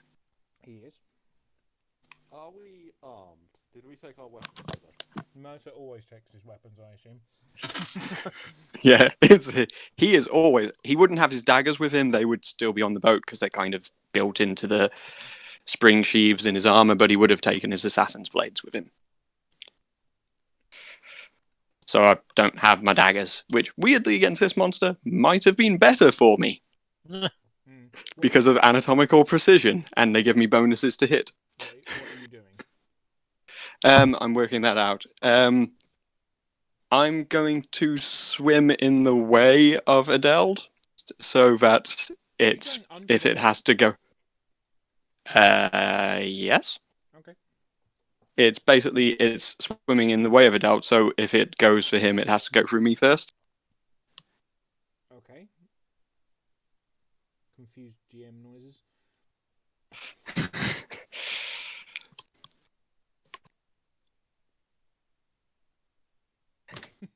Hey, he just got taught how to play such a lovely game that makes no fucking sense. Okay. That's worth risking his life over, apparently. Okay. Well, they're bonding.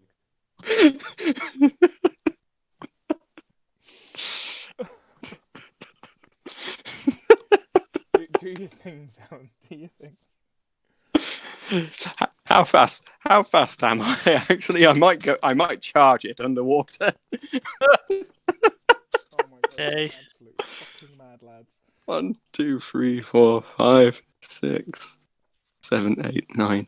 Swimming works. How does swimming work? You make your swimming roll, and then I compare it to the chart.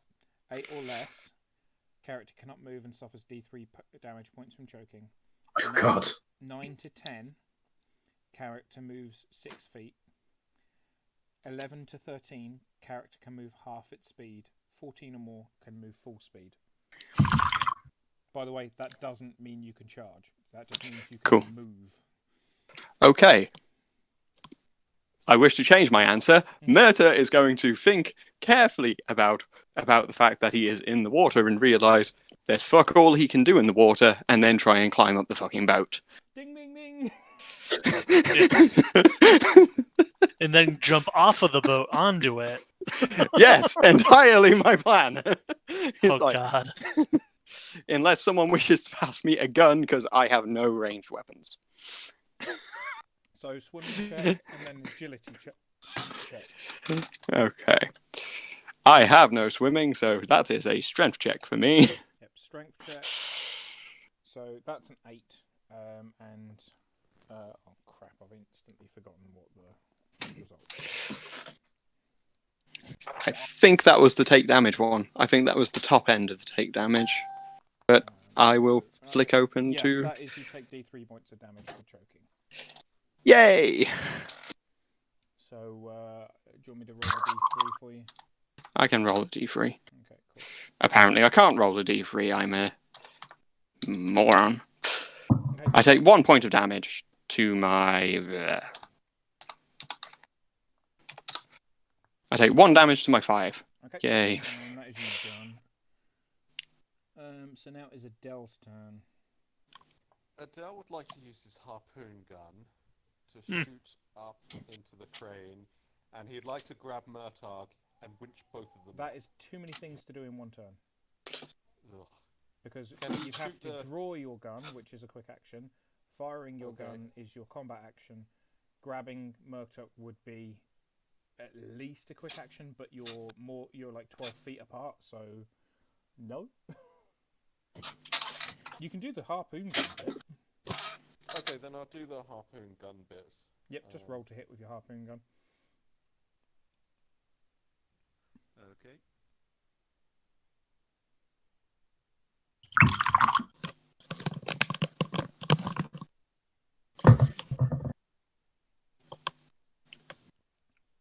Look at these inventive solutions to just swimming. So you managed to hit the side of the ship with your harpoon gun, and that means that a A model damaged by this can be dragged towards you. I assume you're using the grapple. Yes. Yeah. From now on, by the way, I'm going to hold you to what you have arm loaded into the fucking thing because I haven't been keeping track before. It's always going to be the grapple. I don't actually have a harpoon for it. It's just right, grapple. fair enough. Yeah, so normally it's the model you hit is winched to you. Narrative-wise, I'm going to let you be winched to the boat. Well, thank you. I'm glad that the laws of gravity still exist. Yep. You are now at the side of the boat, but you don't have any more actions remaining to climb out. Okay, well, I'm hoping that Murtagh will just grab onto me and we'll be able to winch ourselves out next turn. Well, we will see, won't we? We will.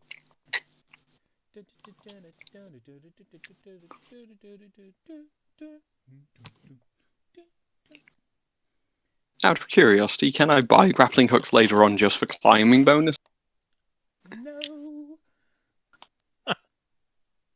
I didn't mean as literally the ones. I mean just a grappling hook. There is a spider harness. I could get the spider harness maybe. Huh. Okay. Anyway.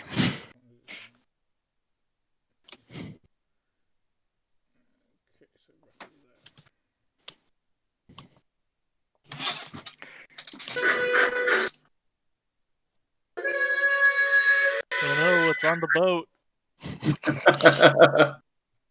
And no, it's underneath the boat. Yeah, I know. This is more fun my way.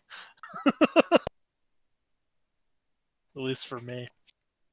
So if it's underneath the boat, we can't do anything about it. I mean. So as it's going underneath the boat, the spines on the top of the hull grinder rake the bottom of the hull. Oh dear. Wait, is this the same monster that Morgreg was getting for us? I imagine this is a much bigger one. By the way, just FYI, none of you know what this thing is. So, you know it's a big fish. Yeah, you know it's a big fish. None of you have the knowledge. So, Jostin, it's your turn, sir. Well. Help them get in the boat. Yeah, I was going to say, throw us down a line, would you? Yeah, that's what I'll do. I'll throw down. I'm sure we've got a line. I mean, life preservers, something. Me being nice, GM, throw it to Murtagh. Sure. Yeah. Well, Adele's attached to the hull. Yeah. Would I just use the throw? No, it's just. I'm just going to say that takes you a full action. Okay. You don't need to make a roll for that. You're just throwing a rope into some water. It will be his prerogative to then climb said rope. Yep. Okay, so you do that. That is something that you do. Huzzah! We are now on to Constantine. What are you doing?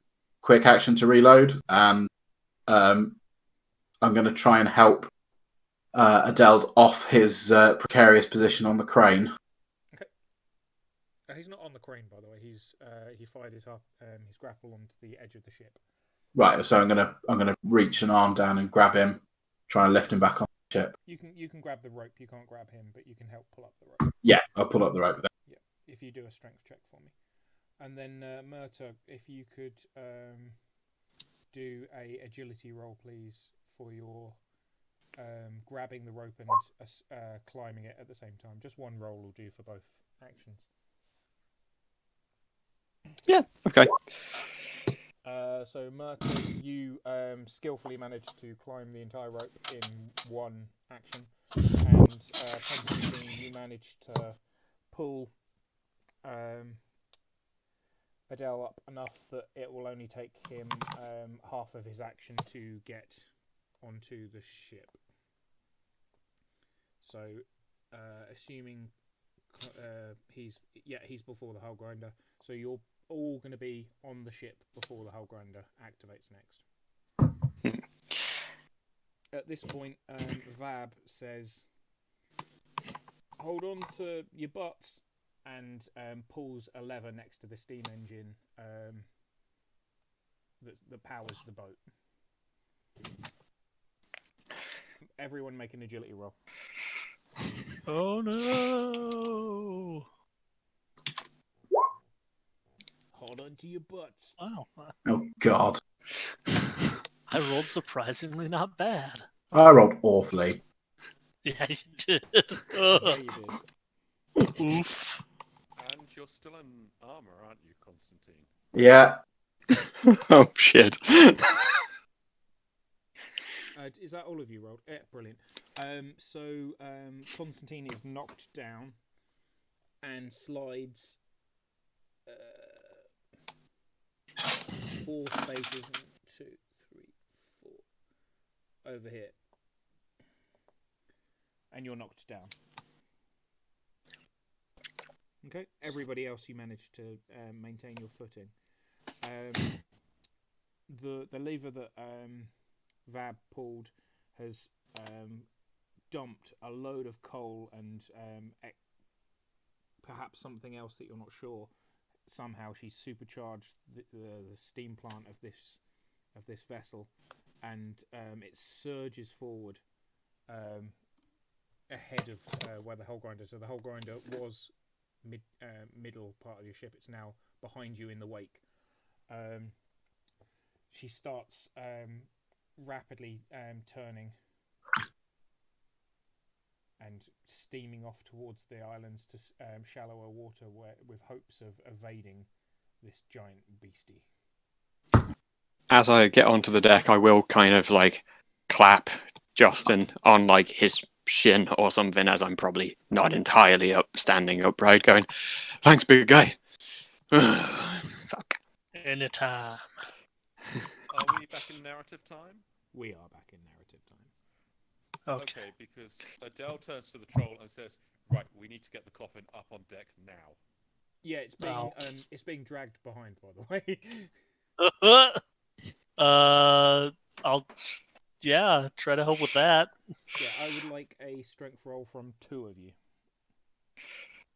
I'm a booster. 2 of you are going to try and haul this up. Okay. Well, Murtar and Justin, you're. Why do you think I am stronger than either of you? He's actually not. My strength rolls are so bad. What is happening? That was a crit. I did crit. That is true. Legitimately, you both have feat points. Slightly metagaming. You are both better at this than me at the moment. All right. No. He's already been designated. Fuck. Just roll, guy. Oh dear God. I rolled better. I rolled equal to the troll. Yeah, because I rolled. I'm happy. My roll and rolled 113 because God hates me apparently. So luckily for you, you both rolled the same amount, so you raised the coffin equally. Well, that's nice. If you'd have rolled significantly better or worse than each other, you might have raised it at different rates from different rooms. So you managed to pull the coffin out of the water. It's still hanging over the side of the deck. You see that the hull grinder has kind of lost a lot of ground on this now speeding speedboat of a junk ship, and it seems to have veered off towards a fishing vessel, which now looks alarmed and is also trying to flee, but is only under the power of a single sail. So yeah, rip that guy. Yeah, F in the chat. A real one. Adele looks out at the hull grinder. Constantine's going to stand up and start saying the last word. Colin was saying something. Oh, sorry. Sorry. Adele looks out at the hull grinder and says to no one in particular, "You know those spines? I wonder if they work well on weapons. Guess we'll never find out."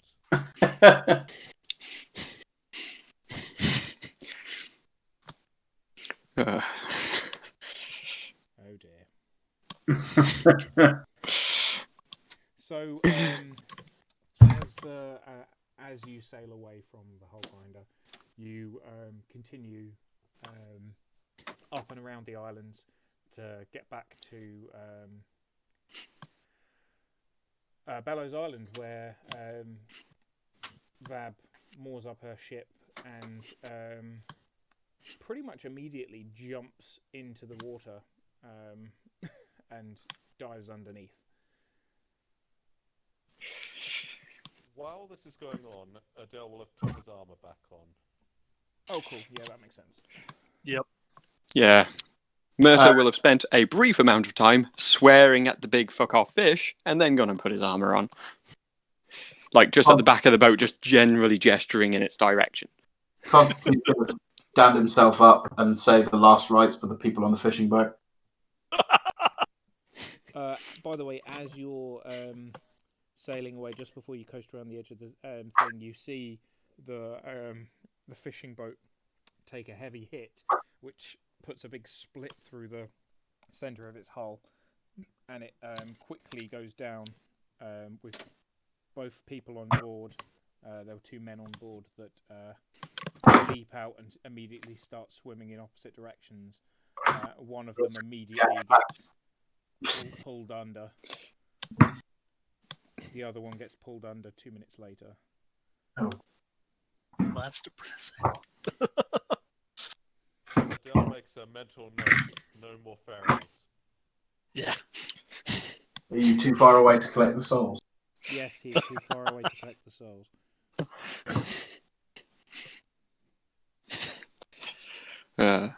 He only collects them within 48 feet. Okay. So, coming back out of the water, Vab says there's some pretty bad damage to the bottom of my ship. I'm going to have to repair that, but clearly that's probably something that you're going to say is my problem. I assume you got what you came for. I'm going to pat the coffin and say, yup. She says, well, where can I contact you guys? Should I need you guys help again? Well, last time Adele gave the coordinates of our base. True. Do we have business cards? Can we just give her a business card? We don't have business cards yet. I think we say near the market on the east side of Chaser Island, and then we give her coordinates. By the way, did you intend to say east side? Sorry, is it west side? Yes, west side. Yeah, I was just thinking that and going, do I say that? One of the sides. Yeah. Pick a side. We're maybe on it. You'll figure it out. It's... Murta will actually take the captain aside and go, I know I gave you shit for throwing money around earlier. That's her livelihood, Captain. Are we really comfortable making sure that leaving her with a case of that she might not be able to live?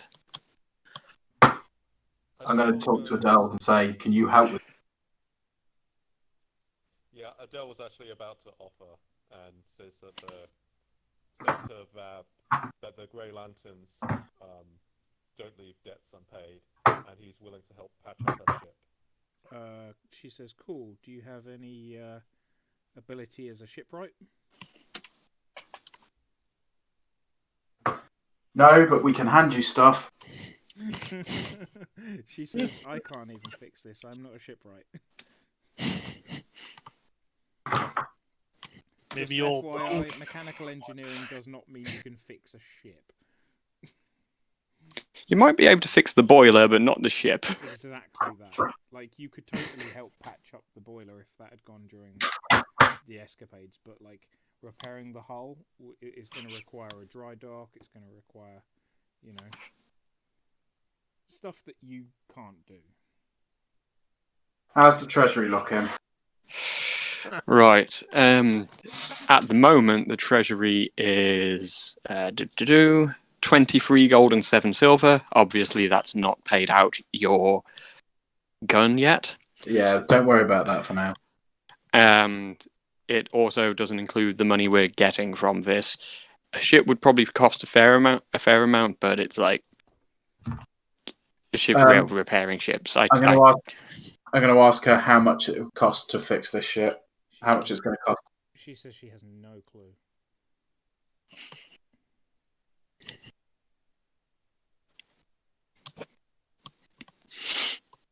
She's a gobber. She knew the risks.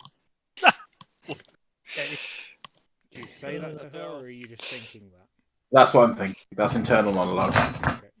Adele says, look, if you ever need a place to stay or work or whatever because you can't pay up your protection money, you're always welcome with us.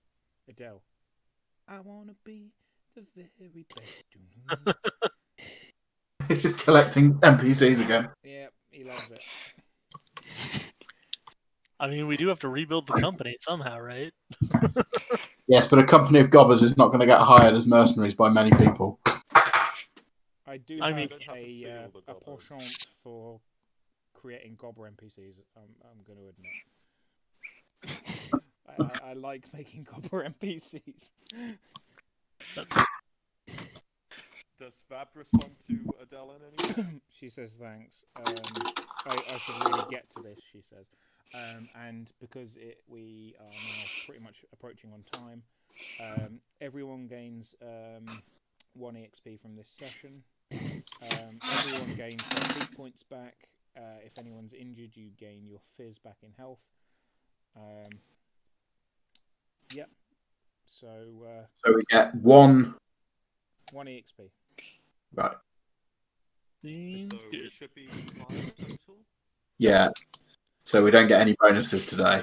No, well, basically nobody did anything exceptional narrative-wise, and no major quest lines have been concluded. So Adele would like to argue with that and say that he taught Murtagh rock paper scissors. I don't care. Justin put both barrels into the war jet. That was pretty cool. It was pretty cool, but it's not an EXP cool. Because that's literally, like, he could do that every single combat if he wanted. Yeah, no, it was fair enough. I mean, I could. Murtagh managed to match the troll in a strength contest.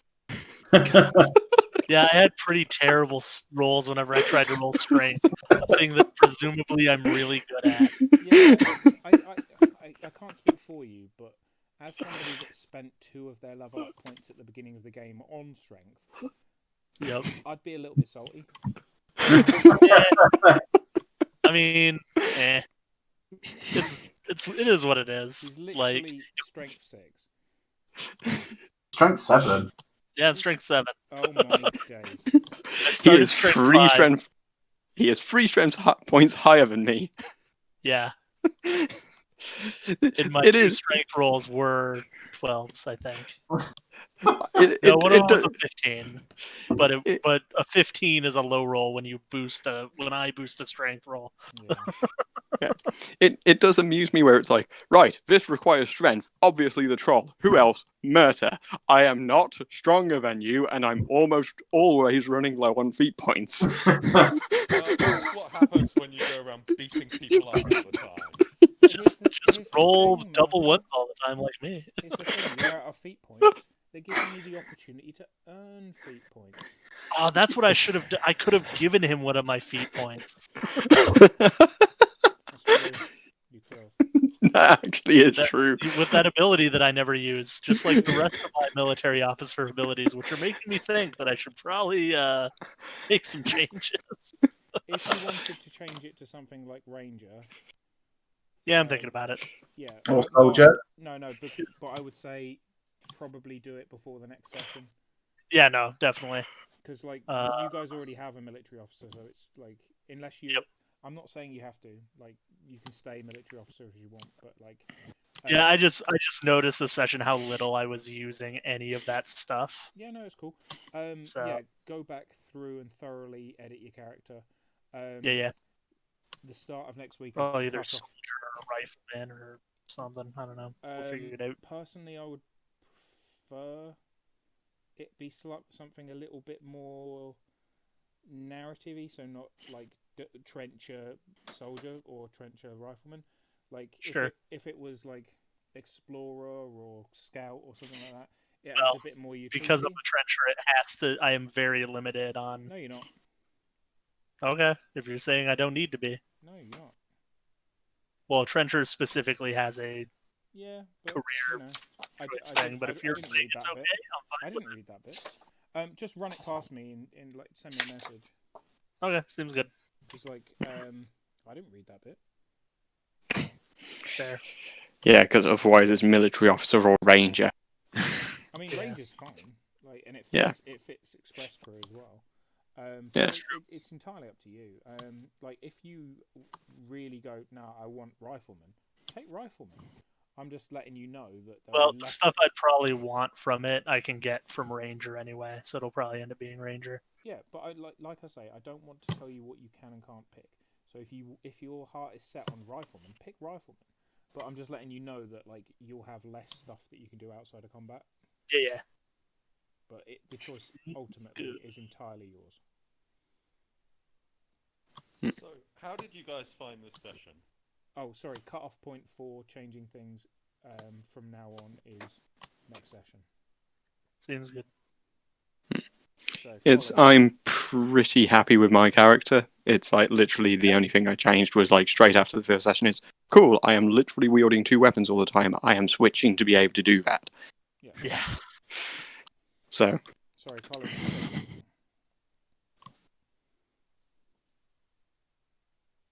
Actually, just 1 second. So thanks for joining us for everybody that hung out. Join us again next time at 8 PM UK time. This will be uploaded later to YouTube. Catch you later. Bye.